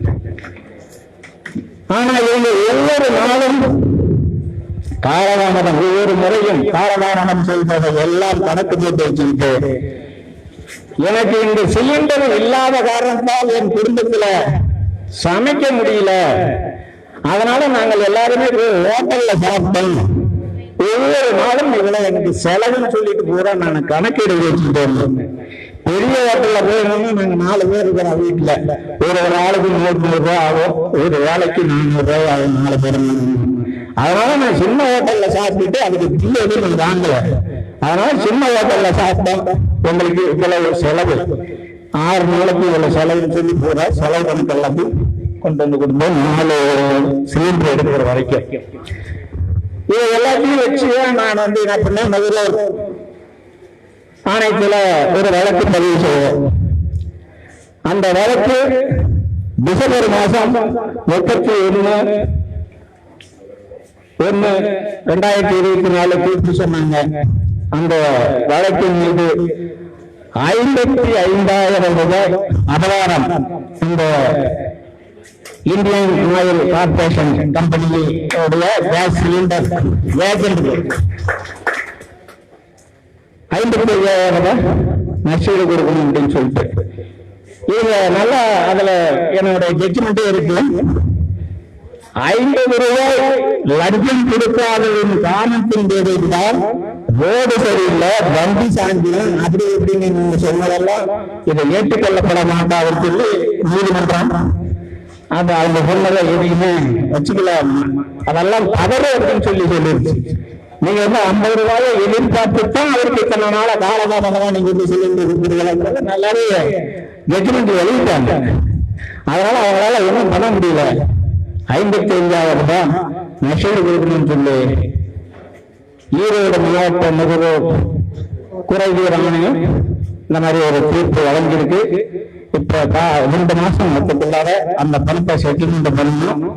அப்படி பண்ண தவறினால் 9% வட்டியோட கொடுக்கணும் அப்படின்னு சொல்லியிருப்பாங்க. ஆனா 2 மாசம் முடிஞ்சு போச்சு, அவங்க இன்னும் செட்டில்மெண்ட்டுக்கு வரல. இப்ப நாங்கள் மீண்டும் வந்து இப்ப அவங்களுக்கு நிறைவேற்றுமான போட்டு போடல, ரெடி பண்ணி வச்சிருக்கிறேன். நிறைவேற்றுமான போட்டு வட்டியுடன் எனக்கு வாங்கி கொடுக்கணும் அப்படின்னு சொல்லி அந்த ஊரோட அனுமதிப்பை நான் கேட்டிருக்கிறேன். என்னோட அட்வொகேட் யாரும் கிடையாது, நானே வழக்கு இருந்தேன், நானே தான் புகார்தாரர். எனக்கு வழக்கறிஞர் நான் யாரும் வைக்கிறது இல்லை. நான் சிவில் வழக்கு, கிரிமினல் வழக்கு எல்லாத்திலுமே நான் ஜெயிச்சிருக்கேன். திருச்செந்தூர்ல நாமக்கல் மாவட்ட நீதிமன்றத்தில் எல்லாத்திலுமே நான் ஜெயிச்சு வந்திருக்கிறேன். எல்லா வழக்குக்கும் யாரையும் வழக்கறிஞர் வைக்கிறது இல்லை. நானே தான் வழக்கறிஞர். எல்லா நீதிமன்றத்தில் நான் நேரடியாக வழக்காடுறது. நான் 3 வழக்குல ஜெயிச்சிருக்கிறேன். அது இதுக்கு மேல ரகசியம் தனியாக கேட்டு இதுக்கு மேல ரகசியம் தனியாக கிடையாது. எதுக்குமே ஒரு அளவுதான். கல்யாணத்துக்கு மட்டும் தான் போகணும். ஃபர்ஸ்ட் நைட்டு கல்யாணத்துல நிறுத்திக்கணும். அவ்வளவுதான் சொல்லுறேன். அதையும் சொல்லுறேன். எப்படி அப்படின்னு சொன்னாக்க ஐயா சொன்ன மாதிரி நான் 2010 இருந்து வாரம் நிறைய ரகசியம் இருக்கு. அவர்கிட்ட தனியா கேட்டுக்க சொன்னா கேட்கணும், புரிஞ்சுக்கணும். இல்லைன்னா புரிஞ்சுக்கிட்ட கேட்டுக்கணும். நன்றி. அவருடைய போன் நம்பர் கேட்டுங்க. உங்க எல்லாத்தையும் அவருடைய ஜட்மெண்ட் காப்பி, பெர்சன் காப்பி அனுப்பி வைப்பாரு. ஐயா எப்பனாலும் பேசலாம். 24 மணி நேரம் பேசலாம். காந்தி சிந்தனையால கம்யூனிஸ்ட் பிரச்சனை பேச மாட்டார். மற்றபடி அவர்கிட்ட யார் வேணாலும் பேசலாம், எது வேணாலும் பேசலாம். முழுமையா வழிகாட்டுவார். நாமக்கல் மாவட்டத்தினுடைய பல்கி வாழா இவர். மணிக்கணும். ஈரோடு மாவட்டத்தினுடைய பல்கி வாழா, நாமக்கல் மாவட்டத்தினுடைய ஜெத்மலானி. அதனால நான் என்ன பண்றேன்னா, நாங்கள் டிராபிக் ராமசாமி ஐயா கூட 944 27 41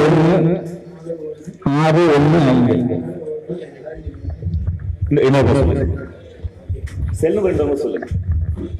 944 27 41 615. தமிழ்ல சொல்லுங்க. 944 27 416 41615. சொன்னா புரியும். ஆமா, எனக்கு தமிழும் ஆங்கிலமும் ரெண்டும் கலந்து கொடுத்துருந்ததுனால நான் இதை சொல்லியிருப்பேன். ஐயா பற்றி சொல்லணும்னா, ஐயா உருவம் சின்ன உருவம் நினைச்சுக்காதீங்க. அணுகுண்டை விட ஆக்கப்பூர்வமானவர், மிகப்பெரிய சக்தி. இவர் நல்லா பயன்படுத்திங்க. சிறந்த காந்தியவாதி, மிக சிறந்த சட்ட போராளி. ஐயா செந்தமிழ்லாருடைய மாணவர், வாரன் பாலனுடைய நெருங்கிய நண்பர், மிகப்பெரிய வாழும் அம்பேத்கர். அடுத்து மனைவி குழந்தைகளுடன் மகிழ்ச்சி மகிழ்ச்சியாக இருக்கும். அரசுக்கு கூடுதல் வருவாய் ஈட்டுவோம். இது எங்கேயாவது பார்த்துருக்கீங்களா? எத்தனை பேர் கவனிச்சிருக்கீங்க? இவ்வளவு பேர் கவனிக்க. அவர் கீழே உட்காந்ததுக்கு அப்புறம் அவர் பின்னாடி படிச்சுட்டாருன்னா இந்த கொட்டேஷன் இருக்கும். அந்த வார்த்தை எவ்வளவு ஒரு வலியுடையது படிச்சு பார்க்க. அடுத்தபடியாக நம்முடைய பத்திரிகை இயக்கத்தினுடைய சென்னை மாவட்ட நிர்வாகி திருமுருகன் அவர்கள் உங்களுடைய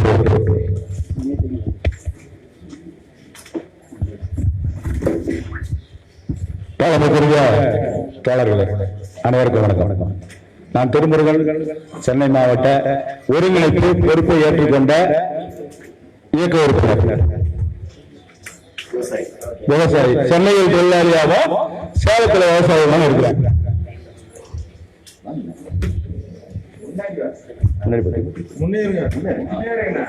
உங்களை மறைக்க இப்படி இருந்தா கரெக்டா இருக்கும். கரெக்டா இருக்கும்.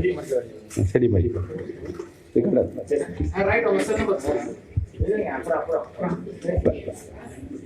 இந்திய குடிமக்கள் எல்லாருமே அவங்களுடைய தேவைக்காக மக்கள் சாசனப்படி, மாநில மத்திய அரசு சட்டப்படி, அவங்க வைக்கிற அவங்க அலுவலக நடைமுறைப்படி, அரசாணைகள் படி மக்களுக்கு ஏதாவது திட்டங்களோ தேவைகளுக்காக மனு கொடுக்க போறோம்.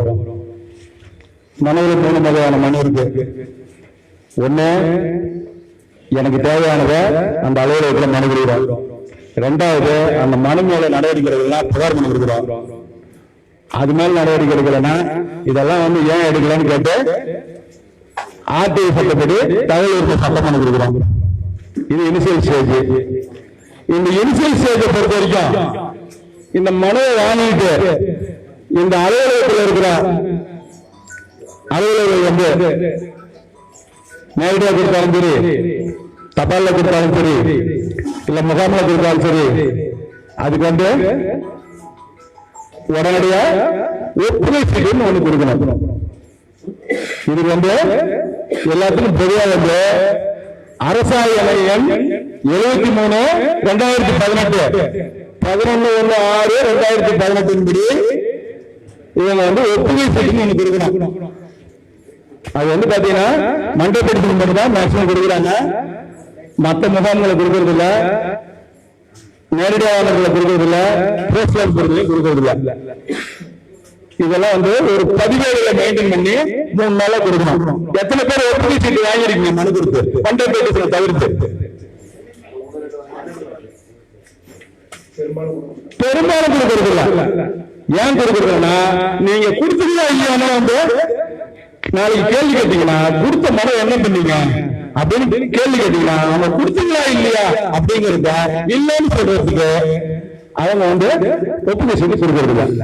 சரி ஒப்புகை சீட்டு கொடுக்கல, சரி கொடுத்துட்டாங்க வாங்கிட்டோம், இல்ல கொடுக்கல 30 நாளைக்குள்ள அந்த மனுவை அந்த அதிகாரி அந்த அலுவலகத்தில் இருக்கிற அரசு அலுவலர்கள் அவங்க வேலையை சரியா செஞ்சு ஒண்ணு அந்த மனு சட்ட விதிப்படி பயனாளிக்கு வந்து அதை செஞ்சு கொடுத்துட்டு அதுக்கு ரிட்டர்ன்ல வந்து கடிதம் வைக்கணும் அந்த கோப்புகள்ல.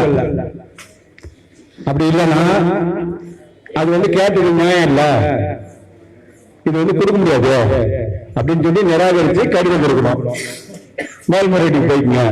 அப்படி இல்லைன்னா எங்கிட்ட நிறைய வேலை பல இருந்துச்சு, எங்களால வேலை செய்ய முடியல, அதனால இன்னும் கூடுதல் காலம் வந்து உங்களுக்கு கடிதம் எடுக்கணும். இந்த 3 கொடுக்கறதே கிடையாது. 30 நாளைக்கு இந்த வேலையை முடிக்கணும்னா இந்த 3 வழிமுறையை பின்பற்றணும். அதுக்கு இந்த ஒப்புகை சீட்டு ரொம்ப முக்கியம். எந்த அலுவலகத்தில் நீங்க மனு நேரடியாக கொடுத்தாலும் சரி, போஸ்ட்ல அனுப்பிச்சாலும் சரி, அல்லது முகாமில் கொடுத்தாலும் சரி, ஒப்புகை சீட்டு கேட்கிற பழக்கத்தை எல்லாரும் வந்து பழக்கப்படுத்திக்கங்க. அதுக்கப்புறம் இதெல்லாம் கொடுக்கணும்னா புகார் மனு கொடுக்குறோம். நான் மனு கொடுத்தேன், இந்த அதிகாரி வந்து எந்த வேலையும் செய்யல, என் மனு வந்து நடவடிக்கை புகார் கொடுக்குறாரு. அதுக்கு இந்த முறை உண்டு, ஒப்புகை சீட்டு 30 நாள். அதுவும் மதிக்கல.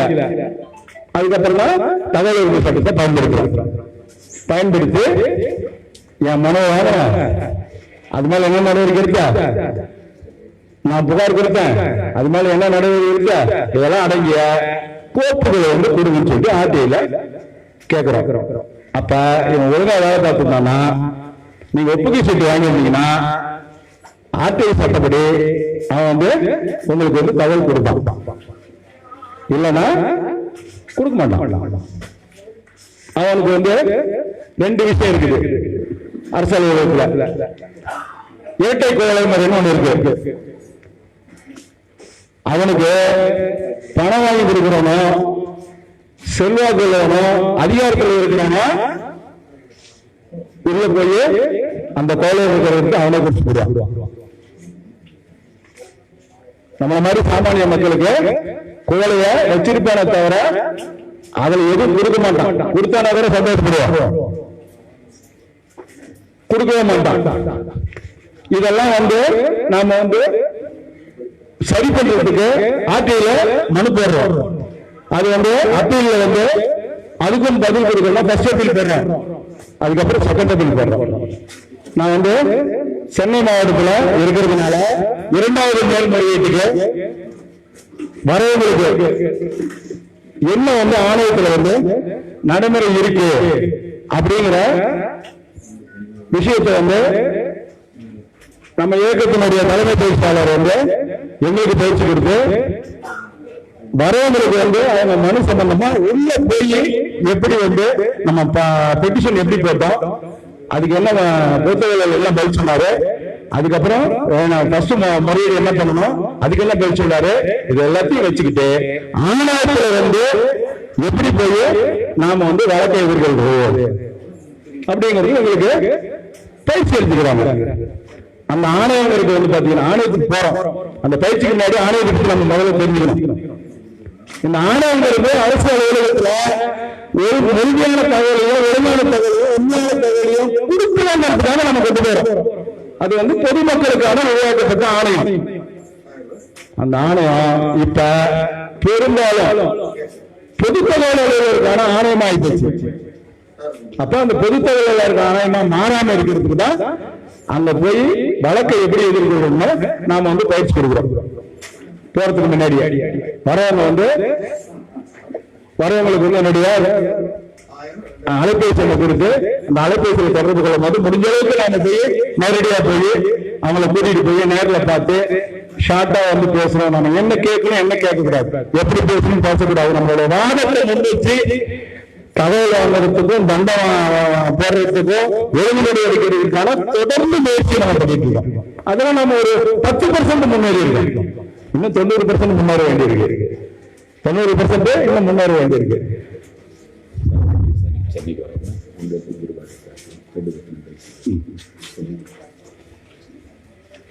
அதுக்கான முயற்சிய பத்திரிகை எங்களுக்கு பொறுப்பெடுத்து சொன்னாங்க. நாங்க பொறுப்பெடுத்து தொடர்ந்து நாங்க பணியை செய்யறோம். வரவங்களுக்கு சில நேரங்கள் நேரில் சந்திச்சு அவங்க கூட இருக்கிறோம். முடிஞ்சா ஆணையத்துல உள்ள பெட்டிஷனர் கூட கூட ஒருத்தர் அலோவ் பண்ணாங்கன்னா உள்ள கூட்டிட்டு போய் நாங்களே விசாரணையில ஆஜராகிறோம். சில நேரம் தவிர்க்க முடியாத சூழ்நிலைகளை அலைபேசியில சொல்றோம். வாட்ஸ்அப் அலைபேசி வழியா ஆலோசனை கொடுக்குறோம். வருங்காலங்கள்ல யாரு தகவல் ஆணையத்துக்கு வந்தாலும் உங்களுக்கு ஒரு அச்சம் இருந்தாலும் இன்னொன்னு ஆணையம் நமக்கான ஆணையம்னு நம்பி ஏமாந்து போகாம ஏமாறதுக்கு முன்னாடி ஒரு ஆலோசனை கேட்கணும்னா சென்னை மாவட்டத்துல 2 பேர் இருக்கோம். நாங்க பொறுப்பு எடுத்திருக்கோம். திருமுருகன் நான் என்னுடைய அலைபேசி எண் நோட் பண்ணிக்க.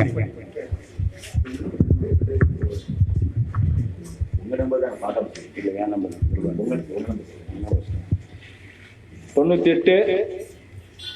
98 41 31 23 20 9841312320.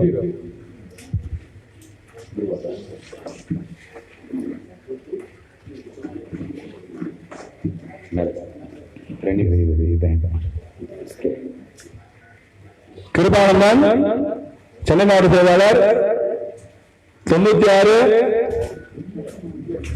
0 06 03 90 96 00 06 03 90. கிருபானந்தன் சென்னை மாவட்ட செயலாளர். திருமுருகன்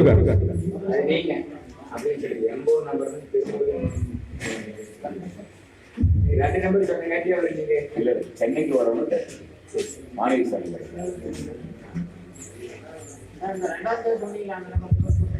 சென்னையில தகவல் ஆணைய விசாரணைக்கு போறவங்க அல்லது சென்னையில அரசியல் போறவங்க இவங்க 2 பேருக்கு தொடர்பு கொள்ளலாம். அது பணியா முதல் எண் திருமுருகன் நம்பர். திருமுருகன் நம்பர் இன்னொரு சொல்றோம். 98 41 31 23 20 9841312320. இன்னொரு நம்பர் கிருபானந்தன் சென்னை மாவட்ட தென்சென்னை மாவட்ட செயலாளர் 96 00 06 03 90 96 000 60 390. இவங்க முன்னாடி பேசுறீங்க. போனோட வாட்ஸ்அப் போடுங்க, அவங்களே கூப்பிடுவாங்க. கிருபானந்தன் தென்சென்னை மாவட்ட செயலாளர். முதல் எண் திருமுருகன் சென்னை மாவட்ட ஒருங்கிணைப்பாளர். 3 0 60 390 96 3 0 60 390. நன்றி நன்றி நன்றி. அடுத்து மின்சார வாரியத்தை எப்படி துவச்சி தொங்க போடுறது, கன்சூமர் கோர்ட் எப்படி ஆன்லைன்ல தொடர்பு கொள்வது என்பது தொடர்பாக நுகர்வோர் அமைப்பினுடைய தலைவர் என்னுடைய இனிய நண்பர் ஜெயம் தேவி அவர்கள் சுருக்கமாக 5 நிமிடத்தில் சொல்வார். நைட் பட்டிமன்றம் எப்படி இருந்துச்சுங்க? நன்றி நன்றி. சூப்பராக இந்த 3 பேர் சொன்னீங்க, அவங்களுக்கு நன்றி. எனக்கு இந்த மாதிரி சொல்லியிருந்தா அடுத்த வாரம் கூப்பிடுவாரு, இல்லைன்னா வாசல் பெரிய மேல மழையே வரக்கூடாது. இந்த பக்கமே வந்துடும். விளையாட்டு கேட்டேன், 1 மணி நேரம் தான் டைம். நான் எனக்கு பிரச்சனை இல்லை, அந்த அணியில பேசின 6 பேருக்கும் நன்றி சொல்லுவேன். காரணம் தலைப்பு அப்பதான் தெரியும். மத்தியானம் 5 மணிக்கு தான் கண்ணன் சாருக்கு தலைப்பு கொடுக்குறோம், செல்வகுமாருக்கு தலைப்பு கொடுத்தோம், சுஜி தம்பி தலைப்பு கொடுத்தோம், அந்த சூர்யாவுக்கு தலைப்பு கொடுத்தோம், தம்பி அவருக்கு தலைப்பு கொடுத்தோம். அந்த நேரத்தில் உடனடியே தயார் பண்ணி பேசினாங்கல்ல, அதுதான் பெரிய சமாச்சாரம். அவங்களுக்கு தான் பெரிய நன்றி சொல்லுவோம். சரிங்க, இது 2:15 மணிக்கு மைக்கு பிடிக்கிறது எனக்கும் பிரச்சனை, அவங்களுக்கும் பிரச்சனை. பாதி பேர் சுகர் பிரச்சனை, பிபி, வெளியே கட்டி டென்ஷன் ஆகி அது ரொம்ப நேரம் வச்சுக்கலாம். பனிஷ்மெண்ட் டைம், சாப்பிட்டதுக்கு அப்புறம் பேசுறது, சாப்பிட்றதுக்கு முன்னாடி பசியில பேசுறது ரொம்ப கொடுமையான பனிஷ்மெண்ட் டைம் தான். இருந்தாலும் வேற வழி இல்லை, வேற வழி இல்லை. அங்க தம்மு முடிகிற வரைக்கும் தம்மு பிடிச்சாங்க. இந்த தம்மு குடிக்கிறது தம்மு இறக்கிறதுக்கே வேற வழி இல்லை. உண்மையிலே சீனிவாசன் சார் பெரிய கிளாஸ். ஏன்னா மனசு காது நிறைய நேற்று காலையில இது ஒரு செய்திகளையும் தகவல்களையும் கேட்டு கேட்டு கேட்டு விழிப்புணர்வு அடைஞ்சிட்டு இருக்கோம். இந்த அடையும் போது செவியும் மனது நிறைஞ்சிச்சு, வயிறு நிறைய நம்ம மகராசம் ஆக்கி போட்ட சாப்பாடு. இது என்னன்னா நடைமுறை எங்களுக்கு தெரியும். 120 பேருக்கு தயார் பண்ணுவோம், 150 பேர் அந்த 30 பேர் தயார் பண்ண பாத்தீங்களா? 150 பேர் நடைமுறையில தயார் பண்ணி வச்சிருப்போம். 700 பேர் வந்துட்டா யாருக்கும் இல்லைன்னு சொல்லக்கூடாது, கொஞ்சம் முன்னாள் தயார் பண்ணோம். ஆனா அந்த சூட்சம் தெரிஞ்சு அந்த நேரத்துல என் முகம் போனாம யாருக்கும் சொல்லாம எல்லா புழுக்கத்தையும் உள்ள வச்சுக்கிட்டு வெளியே சந்தோஷப்படுத்துற சீனிவாசன் மறுபடியும் சில ரகசியங்களா இருக்கிற வழி இல்லை. உங்களுக்கு நன்றி. நாங்க ஒரு 10 நாளைக்கு முன்னாடி மின் நுகர்வோர் மன்றம்னு ஒரு மன்றத்தை ஆரம்பிச்சோம். நுகர்வோர் அமைப்புல இத்தனை வருடங்களாக பயணம் செய்தாலும் மின் நுகர்வோர் மன்றம் ஆரம்பிச்சோம். அதை துவக்கி வச்சது யாரும் இல்ல, இனிய நண்பர் பொதுச் செயலாளர் கல்வி சேலத்துல ஒரு ஹோட்டல்ல வச்சு ஒரு 1/2 நாள் நிகழ்ச்சியா பண்ணோம். அதை தொடர்ந்து ஒவ்வொரு கிராமங்களிலும் ஒவ்வொரு ஊர்லயும் நானும் பேசணும் போறோம், டிஸ்கஸ் பண்ண போறோம். மின் நுகர்வோர் மன்றத்தை கொண்டு போறோம், ஒரு வாட்ஸ்அப்பாவும் கொண்டு போறோம். நமக்கு தெரிஞ்சதெல்லாம் மழை வரப்போகுது. ஈபி பிரச்சனைனா தெரிஞ்ச ஒரே தெய்வம், ஒரே கடவுள். ஈபி பிரச்சனை கை கொடுக்கிற லைன் மேன் மட்டும் தான், அவர் மட்டும் தான். ஆனா அது பெரிய கடல். லைன் மேனை தாண்டி எல்லை இருக்கிறாரு, போர்மேன் இருக்கிறாரு, அப்புறம் ஏழு இருக்கிறாங்க, ஏழுக்கு மேல ஏடி இருக்கிறாங்க, ஏடிக்கு மேல ஈ இருக்கிறாங்க, ஈக்கு மேல எஸ்சி இருக்கிறாங்க. சரி, ஒரே தகவல், ஒவ்வொரு புதன்கிழமையும் மின் நுகர்வோர் குறை தீர் மன்றம் கூட்டம் நடக்கிறது தெரியும். ரொம்ப மகிழ்ச்சிங்க, சந்தோஷம். சார், உங்க மாவட்டத்துல உங்க ஈ ஆபீஸ் நடக்குது, உங்க செயற்கொறியாளர் அலுவலகம் டிவிஷனல் இன்ஜினியர், எக்ஸிகியூட்டிவ் இன்ஜினியர். அந்த டிஇ ஆபீஸ்ல நீங்க நாளைக்கு நாளாவே அந்த பக்கமா போன போன் நம்பர் வாங்கிட்டாங்க. உங்க டிஇ ஆபீஸ்ல மாதத்தில் ஒரு புதன்கிழமை மின் நுகர்வோர் குறைதீர் கூட்டம் நடக்குது. என்ன சாபக்கேடுன்னா, அந்த மின் நுகர்வோர் குறைதீர் கூட்டத்துல ஈ உட்கார்ந்திருப்பார், எஸ்சி உட்கார்ந்திருப்பார், அத்தனை ஏடி உட்கார்ந்திருப்பாங்க, அத்தனை ஈ உட்கார்ந்திருப்பாங்க, அத்தனை லைன்மேன் உட்கார்ந்திருப்பாங்க, அத்தனை போர்மேன் உட்கார்ந்திருப்பாங்க. கம்ப்ளைண்ட் ஒருத்தர் கூட மாட்டாங்க, யாரும் போறதில்லை. சக்தி நடைமுறை இது. கம்ப்ளைண்ட் இருக்கிறவங்க போறதில்ல. அவங்க எண்ணிக்கையை விட பாதி கம்ப்ளைண்ட் கொடுக்கறவங்க போன அங்கேயே தீர்வு நிச்சயம் சார். அதான் சார், 5000 பேர் இருக்காரு, அந்த நாட்டு சொல்லிருக்காங்க. சூப்பர், மகிழ்ச்சி. இது தப்பு சொல்லுங்க. எனக்கு ஒரு 10 நாளைக்கு முன்னே எங்க வீட்டுல கரண்ட் இல்ல, யூபிஎஸ் ரிப்பேர் ஆச்சு, என் பொண்ணு சாகடிச்சு விடுவா. ஊரெல்லாம் கன்சியூமர் இருக்கிற ஈபிங்கிற வீட்டுல கரண்ட் இல்ல, நான் ஈக்கு போன் பண்ண போன் எடுக்கல. 10 நிமிஷம் வெயிட் பண்ணி போன் வந்துருச்சு. ஏடிக்கு போன் பண்ண ஏடி போன் எடுக்கல. நேர ஈக்கு ஒரு வாட்ஸ்அப்ல ஒரு மெசேஜும், இது என்கிட்ட சேலம் டிஸ்ட்ரிக்ட் அத்தனை ஈபி ஆஃபீஸோட போன் நம்பர் இருக்கு. மற்ற டிஸ்ட்ரிக்ட்ல வேணா ஒரு புத்தகம் வாங்கி 5000 கொடுத்துறேன். உடனே எஸ்சிக்கும் ஈக்கும் வாட்ஸ்அப் மெசேஜ் பண்ண எஸ்சி லைனுக்கு வந்துட்டாங்க. சரி, என்ன சார் பிரச்சனை பேர் சொன்னேன். உடனே ஏடி லைனுக்கு வர்றாங்க, இ லைனுக்கு வர்றாங்க. சார், இதெல்லாம் எங்க சொல்லுவாங்க, உங்கள்கிட்ட சொல்லி போன் எடுக்காத அங்க போனா கரண்ட் இல்லாம இருக்கு.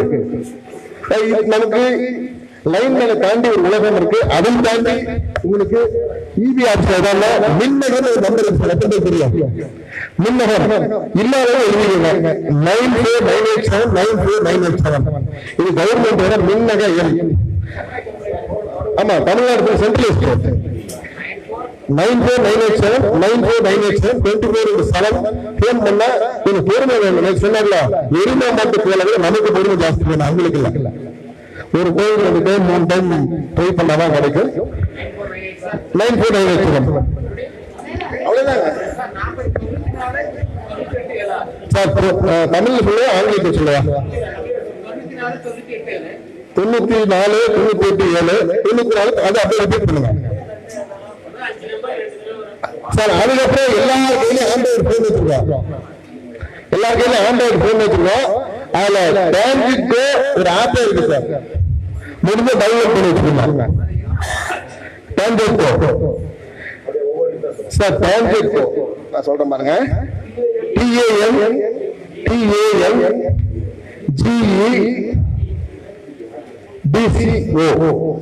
TANGEDCO டிரான்சிட் ஒரு ஆப் இருக்கு. இந்த ஆப்பை தயவு டவுன்லோட் பண்ணி வச்சுக்கோங்க. பண்ணலாம். இந்த ஆப்புக்கு உள்ள போயிட்டாலே ஓபன் பண்ணாலே ஒரு டைம் ரெஜிஸ்டர் பண்ணிக்கலாம். நான் ரெஜிஸ்டர் பண்ணிட்டேன். ஒவ்வொரு டைம் உள்ள கூட பின் நம்பர் கேட்கும். என் பின் நம்பரை போட்டா ஓபன் ஆகும். பேமெண்ட் அண்ட் கம்ப்ளைண்ட் வரும். கம்ப்ளைண்ட் அழுத்தினீங்கன்னா power failure, meter complaint, building complaint, voltage fluctuation எல்லாமே வரும். நீங்க உங்க கம்ப்ளைண்ட் ரெஜிஸ்டர் பண்ணிக்கலாம். வேலை நடக்குதோ இல்லையோ டாக்குமெண்ட் பண்ணிட்டோம். நம்ம நாளைக்கு லீகலா போறதுக்கு செய்யலன்னா டாக்குமெண்டா பண்ணிட்டோம். போல வியூ எல்லாமே வருது. டேஞ்சரஸ் ஸ்போர்ட்ஸ், கெப்ட் எனர்ஜி, மின்சார திருட்டு கூட சொல்லலாம். ஃபயர், கண்டக்டர் ஸ்னாப்பிங் 6-7 கம்ப்ளைண்ட் வந்து உள்ள போய் டாக்குமெண்ட் பண்ணிக்கலாம். அதுக்கு நம்மளோட கம்ப்ளைண்ட நம்மளே பண்ணிக்கலாம். இதுல கூகுள்ல போயிட்டு உங்களுடைய பில் ஸ்டேட்டஸ் போறீங்கன்னா TNEB பில் ஸ்டேட்டஸ் போட்டாலே, கூகுள்ல போட்டா TNEB பில் ஸ்டேட்டஸ் போட்டாலே ஓபன் ஆகுது. உங்க சர்வீஸ் நம்பர் கேட்கும். போட்டா உங்க கரண்ட் கனெக்ஷனோட ஜாதகமே வந்துடும். 6 மாசமா நீங்க எவ்வளவு பணம் கட்டினீங்க, எவ்வளவு கரண்ட் கன்சப்ஷன், என்ன பண்ணீங்க, ஏது பண்ணீங்கன்னு TNEB bill status, TNEB bill BILL status அதை போட்டாலே உங்களுடைய ஜாதகம் வந்துருது. இத வந்து ஒரு விரிவுபடுத்தப்பட்ட மக்கள் இயக்கமாக சம்சாரம் இல்லாம மின்சாரம் இல்லாம இருக்குது கஷ்டம். மைக்ல இருந்து போன்ல இருந்து அதை விட அந்த செல்போன் சார்ஜ்ல இருந்து அம்புட்டுக்கு வேணும். 2மே சாக்கடிக்கும். மின் அப்படிங்கிறது மிகப்பெரிய கடல். அதனால இந்த ஒரு துறையை பர்டிகுலரா எடுத்து மின் நுகர்வோர் மன்றம் ஆரம்பிச்சிருக்கோம். கூடியூரில் எல்லா ஊர்களும் கிராமங்களும் ஒரு விழிப்புணர்வு கூட்டமும் போட போறோம். தகவல்களை சொல்ல போறோம். நீங்களா எப்படி அது மலிமொழிதான் காட்ட போறோம். உங்களுக்காக சத்தியமாக சண்டைக்கு போக மாட்டோம். உங்களுக்காக சத்தியமாக சண்டைக்கு போக மாட்டோம், முன்னெடுக்க மாட்டோம். எப்படி நீங்க சண்டைக்கு உங்க சால்வ் பண்ணி நீங்க சொல்லி கொடுப்போம். அவ்வளவுதான் என்ன வழிமுறை. இப்ப சொன்ன புதன்கிழமை மின் நுகர்வோர் நீங்க தயார் செஞ்சு அடுத்த மாதமோ அடுத்த வாரமோ உங்க பகுதி இருக்கிற மின் நுகர்வோர் குறைதீர் கூட்டத்துக்கு போங்க சார். போங்க. போகும்போது மறக்காம உங்க EB கனெக்ஷன் நம்பரோ இல்ல கண்டக்டர் நம்பர் எழுதி சும்மா போய் பாருங்க. கேட்டா சார் வேடிக்கை பார்க்காம சொல்லுங்க. மின் நுகர்வோர் குறைதீர் கூட்டம் நடந்தாங்க, என்ன நடக்குது வேடிக்கை பார்க்க போய் பாருங்க. அத்தனை ஆப்ஷன் சொன்ன வேலை நடக்குது. தாராளமா சொல்லுங்க. மின்னேற்ற சொல்லுங்க சார். எங்க வீட்டு பிரச்சனை மின்னேற்ற போன் பண்ணி காலையில இருந்து நடந்து போச்சு சார். இன்னொன்னு நுகர்வோர் பாதுகாப்பு சட்டமும் அரசாங்கம் நிறைய செஞ்சிட்டு இருக்கு. 1915 டோல் ஃப்ரீ நம்பர். நுகர்வோர் பாதுகாப்பு தொடர்பாக கன்சூமர் அதாவது உங்களுக்கு பாதிக்கப்பட்டால் 1915 1915 டோல் ஃப்ரீ. நாளைக்கு காலையில போன் பண்ணி பாருங்க. உங்களுக்கு தமிழுக்கு ஒன்றை எடுக்கவும் இந்திய ஆட்கையும் காணாத கிரீனர் ஜம்போ வார்த்தை வரும். அதையும் அழுத்துகிறோம். இங்கிலீஷ் என்ன அழுத்தி பேசுங்க. நம்ம தெரிஞ்ச மொழியில தெரிஞ்ச பாதிப்பை சொல்லுவோம். அதுவும் இல்லைன்னா நுகர்வோர் பாதுகாப்புத்துறை ஒரு வாட்ஸ்அப் நம்பரை இன்ட்ரோடியூஸ் பண்ணிருக்கு. இது வாட்ஸ்அப்ல சொல்லலாம். 88 தமிழ்ல சொல்லுவா 88 40000401915. இது கன்சியூமர் டிபார்ட்மெண்டோட வாட்ஸ்அப் நம்பர். நீங்கள் பாதிக்கப்பட்ட நுகர்வோராக இருந்தால், ஒருவேளை பாதிக்கப்பட்டிருந்தால் வாட்ஸ்அப் வாயிலாகவும் உங்களுடைய கம்ப்ளைண்ட் உங்களுடைய பாதிப்பை சொல்லலாம். அதுவும் இல்லை என்றால் மறுபடியும் ஆண்ட்ராய்டு போனுக்கே வருகிறேன். ஆண்ட்ராய்டு போன்ல நேஷனல் கன்சியூமர் ஹெல்ப்லைன் அப்படின்னு ஒரு ஆப் இருக்கு. உங்க போன்ல நீங்க தாராளமா டவுன்லோட் செய்து கொள்ளலாம். NCH national consumer helpline. உள்ளே போன உடனே இப்படி அலிபாபா விஜய் மாதிரி திறக்குது. சைட்ல ஒரு பட்டன் ஓபன் பண்ண உடனே உங்கள் கிரீவன்ஸை ரெஜிஸ்டர் பண்ணலாம். பாதிக்கப்பட்ட நுகர்வோராக இருந்தால் கிரீவன்ஸ் தட்டினாலே கம்ப்ளைண்ட். ரெண்டாவது கிரீவன்ஸ் கேக்குது. கிரீவன்ஸ்ல கூட்ஸா சர்வீஸா திரும்பி அவங்களுக்கு சேவையா. மூணாவது இந்த ஸ்டேட். அடுத்ததாக கேக்குது சிட்டி. ஒவ்வொன்னா போற என்ன கம்ப்ளைண்ட் கேக்குது. பஸ்ல போனீங்களா, டிவி வாங்கினியா, ஃப்ரிட்ஜ் வாங்கினா, ஒவ்வொன்னா கேட்டு உங்க கம்ப்ளைண்ட கொண்டு வந்து வேல்யூ எவ்வளவு, 100 ரூபாய்க்குள்ளயா, 1000 ரூபாய்க்குள்ளயா, 10,000 ரூபாய்க்குள்ள பாதிக்கப்பட்டு 1 லட்சமா, 1 கோடியா, 1 கோடி ரூபாய் வரைக்கும் நீங்க ஆன்லைன்ல கேக்குது. அதுவும் உங்க பேரு, அட்ரஸ், உங்க டீடைல்ஸ் சொல்லிட்டு அப்லோட் டாக்குமெண்ட்ஸ், அது தொடர்பான ஆவணங்களையும் அப்லோட் பண்ணிட்டு இதுலயே உங்க கம்ப்ளைண்டை ரெஜிஸ்டர் பண்ணலாம். நுகர்வோர் பாதுகாப்பு தொடர்பாக இதுலயே நாலேஜ் பேஸ்ல ப்ரொஃபைல், கான்டாக்ட். இது நேஷனல் கன்சியூமர் ஹெல்ப்லைன், தேசிய நுகர்வோர் பாதுகாப்பு ஹெல்ப்லைன். போன்லயே கையடக்க கணினியில உலகமே எல்லாமே இருக்கு. இதையும் தொடர்பு கொள்ளலாம். மழை பெய்கிறது, வயிறு பசிக்கிறது, அவரை மீண்டும் சந்திக்க நம்பி கொண்டிருக்கிறார்.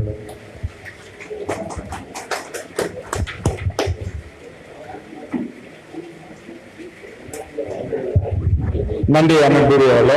5 நிமிஷம் சாப்பிட போறோம். சாப்பாடு தயாராகிட்டு இருக்கு. டமூர் வரைக்கும் போய் பொறுத்த சொல்லியிருக்கேன். மீண்டும் உங்களை சந்திப்பது மகிழ்ச்சி.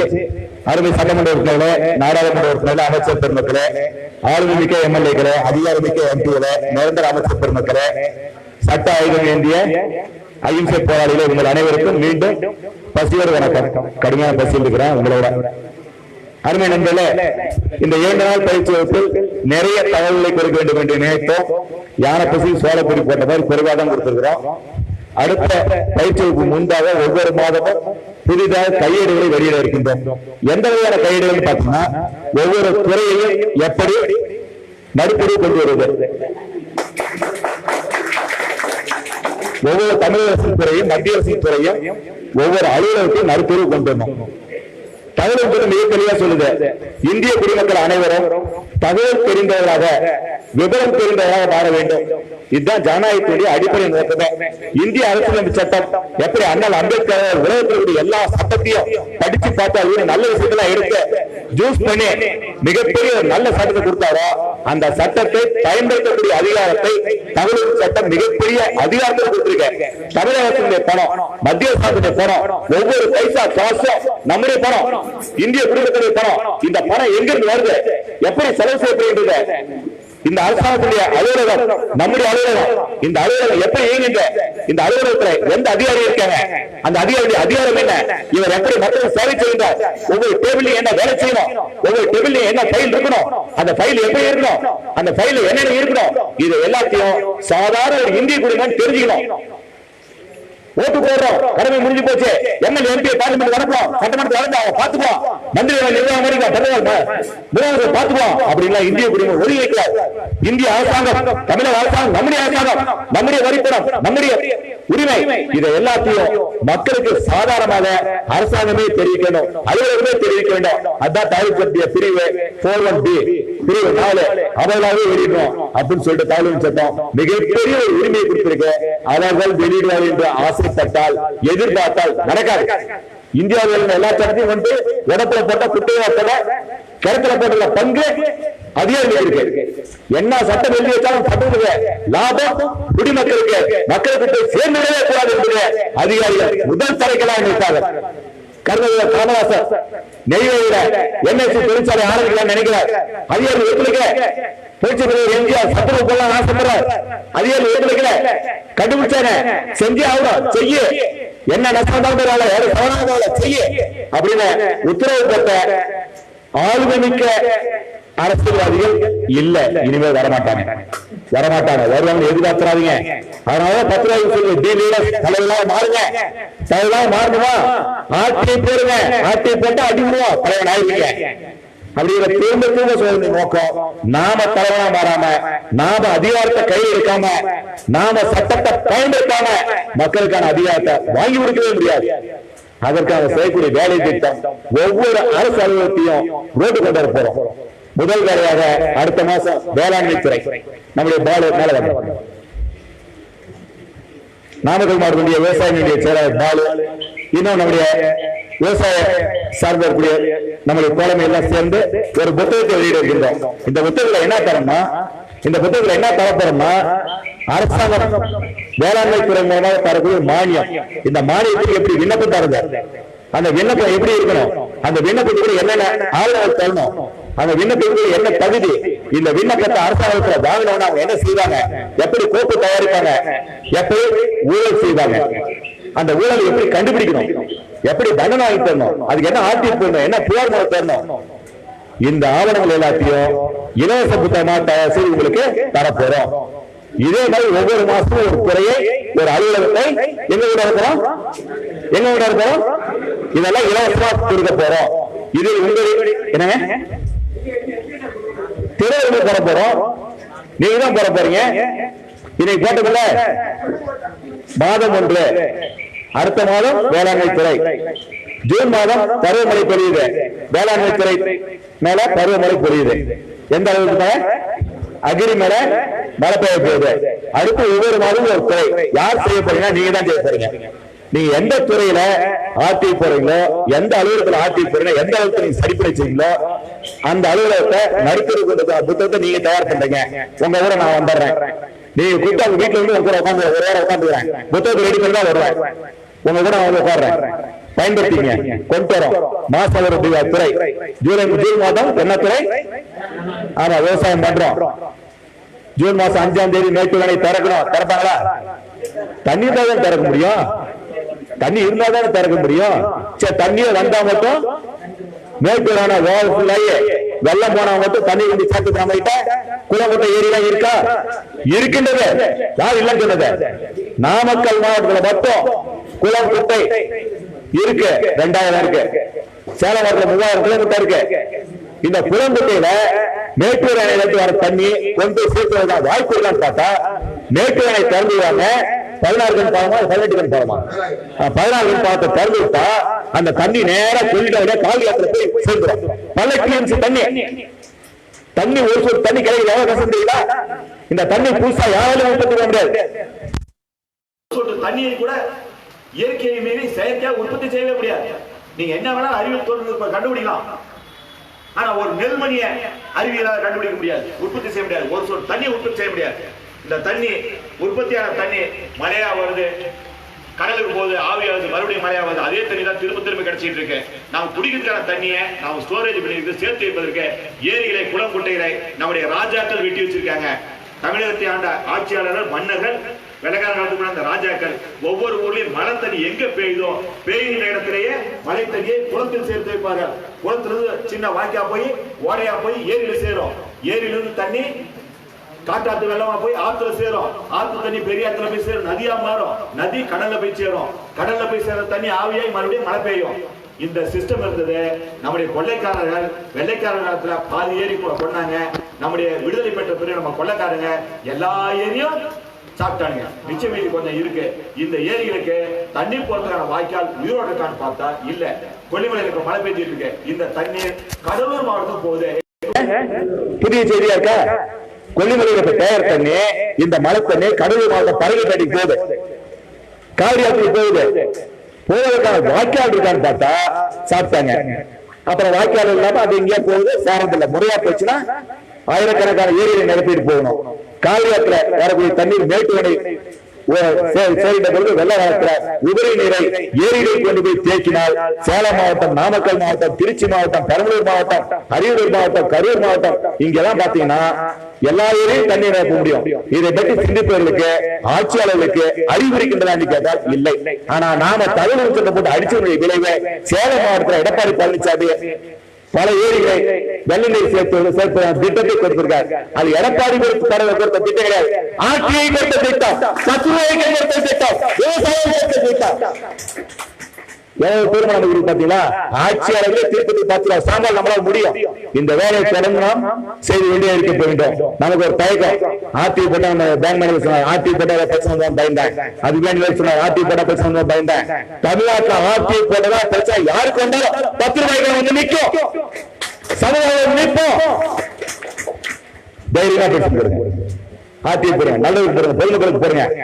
உறுதியா சொல்றோம், 10 ரூபாய்க்கு பொறுத்தவரை நியாயமான அமைப்பு, நேர்மையான அமைப்பு, நல்ல மனிதர்களுடைய அமைப்பு, ஊழல் செய்யாத நேர்மையான இந்த நாட்டை ஊழலற்ற தேசமாக மாற்ற வேண்டும் என்று உணர்வோடு இருக்கக்கூடிய நல்ல போராளி என்கிற அமைப்பு 10 ரூபாய். இந்த 10 ரூபாய்க்கு ஒவ்வொரு உறுப்பினரும், ஒவ்வொரு பொறுப்பாளரும் நேர்மையானவர், நியாயமானவர். ஆனால் இந்த 10 ரூபாய்க்கு வழிநடத்திக் கொண்டிருக்கூடிய நல்வினை நான் நேர்மையானதான் கிடையாது. நீங்க நினைக்கிற மாதிரி அப்படிலாம் கிடையாது. எல்லா அயோக்கியத்தனமும் உனக்கு தெரியும், எல்லா வித்தையும் தெரியும், எல்லா கவனித்தனமும் தெரியும், எல்லாமே செஞ்சு பார்த்துருவோம். 30 ஆண்டு காலம் நம்ம எம்ஆர் சொன்ன மாதிரி தான். நான் 30 ஆண்டு காலம் வழக்கு செஞ்சுட்டு இருக்கிறேன். 35 ஆண்டு காலம் பொது வாழ்க்கையில் இருக்கிற அரசியல் இருந்திருக்கிறேன். கட்சி சார்ந்த அரசியல் தீவிரமா செயல்பட்டு இருக்கேன், 24 செயல்பட்டு இருக்கிறேன். ஒரு வழக்கு ஒரு அரசியல்வாதி என்னென்ன அயோக்கியத்தனம் அத்தனை நான் செஞ்சிருக்கேன். எனக்காக செஞ்சதில்லை, என் வீட்டுக்காக செஞ்சதில்லை, என் பாக்கெட் மணிக்காக செஞ்சதில்லை. என்னை நம்பி வந்தவர்களை நான் எடுத்துக்கொண்ட வேலையை வெற்றி பெறுவதற்காக எல்லா வேலையும் தெரிஞ்சு ஜெயித்திருக்கிறேன். மகாபாரதத்தில் பகவான் கண்ணன் எத்தனை அயோக்கியத்தனங்களை செய்து நியாயத்தை வெற்றி பெற வைத்தாலோ அத்தனை அயோக்கியத்தனையும் செய்து உங்களை வெற்றி பெற வைத்தார். தகவல் ஆர்வலர்கள், சமூக ஆர்வலர்கள் வெற்றி பெற வைத்திருக்க எந்த எல்லைக்கும் நல்ல போவான். தைரியமாக உறுதியாக போராடுங்கள். உங்களுக்காக களம் வைப்பதற்கு 10 ரூபாய் இயக்கம் தயாராக இருக்கின்றது. தைரியமாக செய்யுங்கள். நாம் தனியாக இல்லை, நாம் இணைந்திருக்கின்றோம். நாம் ரத்த உறவோடு இணைந்திருக்கின்றோம், உறவுகளாக இணைந்திருக்கின்றோம், அண்ணன் தம்பியாக இணைந்திருக்கின்றோம், அப்பா பிள்ளையாக இணைந்திருக்கின்றோம், மாமன் மச்சனாக இணைந்திருக்கின்றோம். நம்மை பிடிப்பதற்கு, நம்மை வெல்வதற்கு தமிழகத்தில், இந்தியாவில், உலகத்தில் எந்த சக்தியும் இல்லை. நாம் கையெழுத்திற்கு ஆயுதம் சட்டம், நியாயம்தான் சட்டம், நீதிதான் சட்டம். இந்த சட்டமும் நீதியும் நியாயம் வெற்றி பெறும். நன்றி, வணக்கம். நன்றி. விவசாய சங்கத்தின் செயலாளர் மதுரைக்குரிய பாலு. ஒரு நிமிடத்தில் நன்றி சொல்ல வேண்டும்.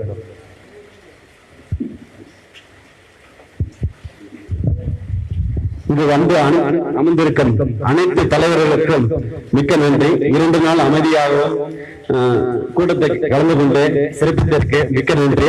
நமக்கு பாதுகாப்பு கொடுத்த காவல்துறைக்கு மிக்க நன்றி. நமக்கு இந்த விருதை தங்குவதற்கு கொடுத்த மலைநீர் உரிமையாளருக்கு மிக்க நன்றி. நமக்கு மேனேஜர் அவர்களுக்கும் மிக்க நன்றி. நமக்கு அருமையான சமையலை கொடுத்த சமையல்கலை மாஸ்டருக்கு மிக்க நன்றி. அவர் உறுதியான எழுதிய உதவி பணியாளருக்கு மிக்க நன்றி.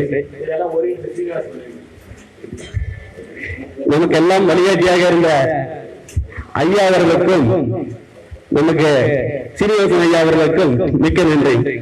நன்றி.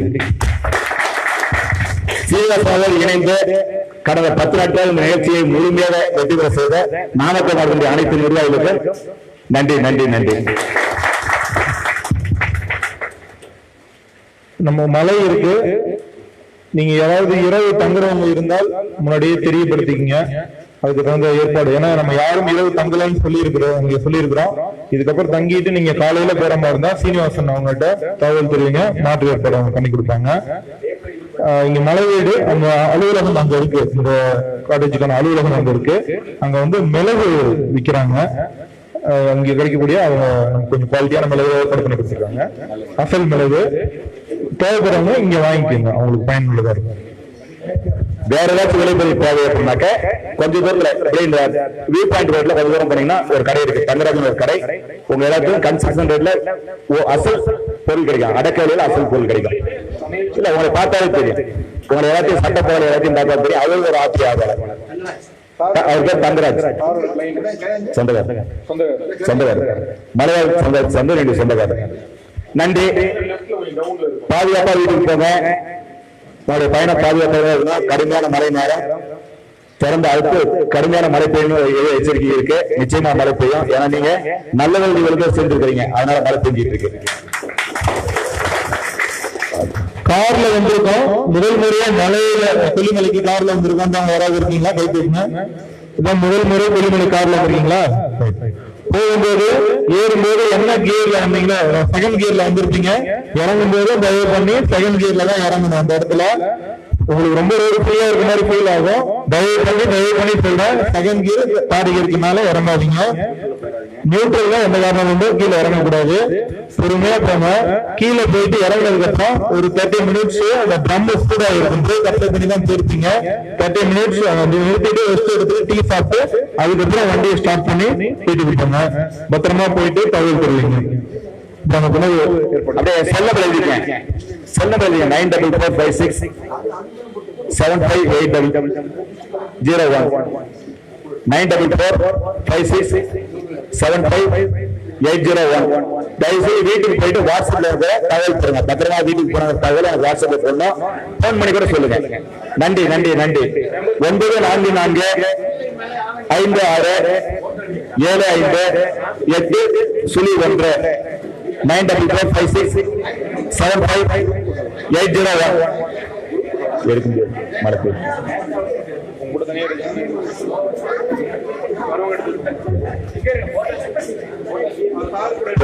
குரூப்போட எடுக்க முடியாது, மழை பெஞ்சிட்டு.